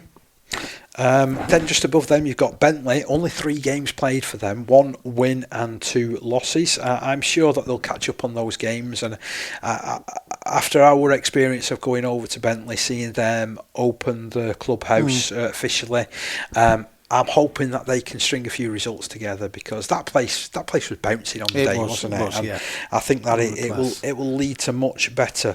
Milford got relegated from Division 2 last season. They've also found wins hard to come by in the 3rd division. They've only won 1 of their first 5 fixtures. And you get the feeling that, similar to Pilks, they need to jag a couple of results from somewhere to move up that table. Lee East had an outstanding start, and since then have lost a succession of games by close results. And at the moment, they're off the pace as far as promotion is concerned. They score enough points, though. And when they've got lads like Kieran Prescott in the ranks, you get the feeling that they're always going to be there or thereabouts when they come up against the better sides. Yeah, and certainly at home. Because it's a good pitch, a good track, and the type of rugby that they play. The speed that they can play at. Yeah, it's always a good chance again in picking up the wins there. Beverley have had a much better start to this season than last. They've won 3 of their first 4 games. Hensingham just above them with 4 wins from 6. East Leeds undefeated, 6 out of 6. Only the point difference separates them from the top of the division. They're getting it together again, aren't they? Yeah. Do you know what? The way they're playing at the moment. This is going to be a tester this weekend, like we said, against Dissington, but that is the litmus paper at the moment, isn't it? Second best defence in the league as well, just 68 points conceded.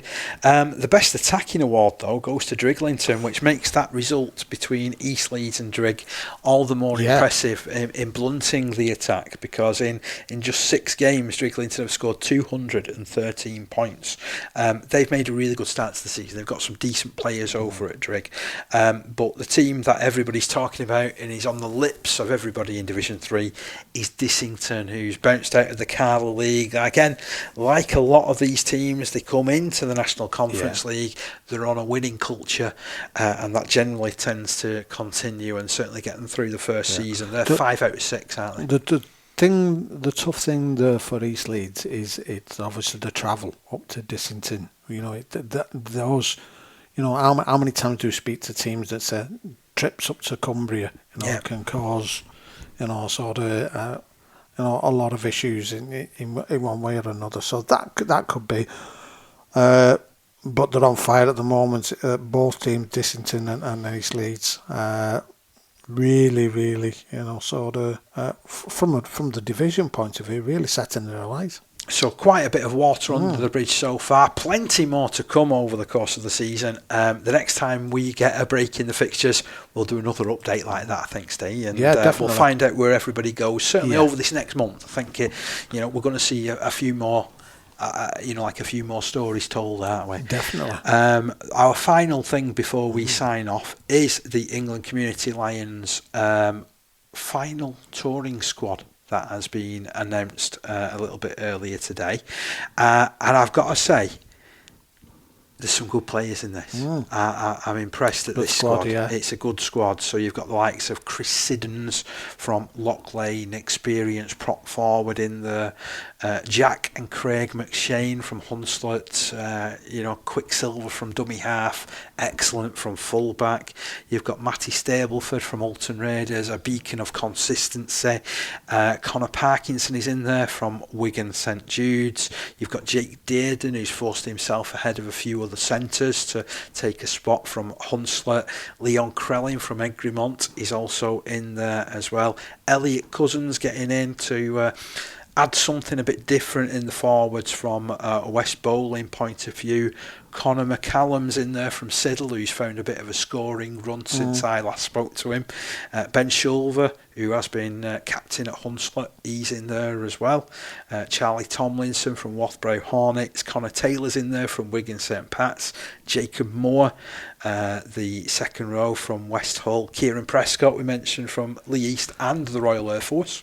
I tell you what, I mean, considering the fullbacks that they have already in the team, he's doing well in there, isn't he? He is doing well. Also coming in are the big fellas: Andy Philbin from Lee Miners, Jamie Tracy from Thatto Heath, Ellison Holgate is in there from Wathbrow Hornets. Kieran Glenn offers real tough as teak. Tough. You know, he's a real, he's a cracking character, to be honest, Kieran Glenn. Tough as teak forward, never ever takes a backward step.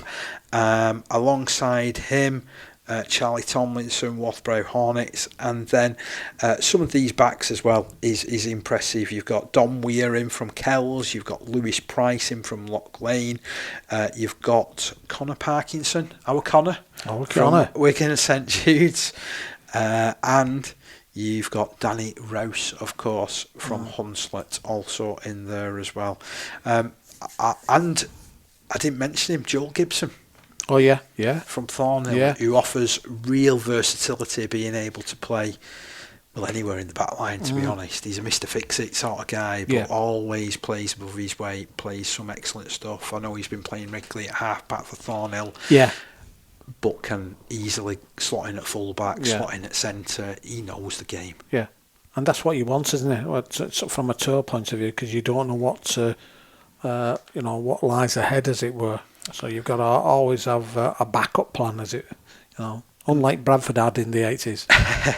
Now, you'll be pleased to hear that I'll be having a sit down with Paul Couch, the head coach of the England Community Lions. I'm hoping that next week we'll be able to bring you a full discussion on just what he's looking forward to from each of these playing members. We've put him on notice tonight and said that he's gonna prepare some notes for our conversation. So I'm looking forward to bringing that to you. Steve, I know we've ended up overrunning a little bit, with how we talk about the game, but it is fantastic. We've reached that sort of stage where we can reflect a little bit more. These stories are starting to come in the parking now, aren't they? You know what I mean, from league positions, etc. And we know that things can change, which makes it exciting. Then watching, as the fixtures unfold, what's coming up ahead, and seeing, what's going to happen at the lower end. Because that's the thing with it as well. It's great watching teams, sort of fight for promotion, but when you have no, it's the jeopardy as well, isn't it? The jeopardy is, and when you've got no commitment to one side per se, you buy into all those little things. Like from a jeopardy point of view, is it that there's still a battle on down there at the bottom, there's a battle on there at the top, and then you're looking at, again, like we say, a couple of wins. This whole thing changes again. All changes again. So yeah, it's been an enjoyable week, and obviously we'll see what goes on this weekend as well. More to come, but that's us done and dusted for this week on the 13 Pro Am Community Rugby League show. Remember, if you love it as much as we do, let us know. Let us know. Give us a like. Get on wherever you download your podcast from. Leave us a review if you can. Yeah. Because that would be absolutely fantastic, wouldn't it? And we'll be back again next week. Thanks for everything, and we'll see you then.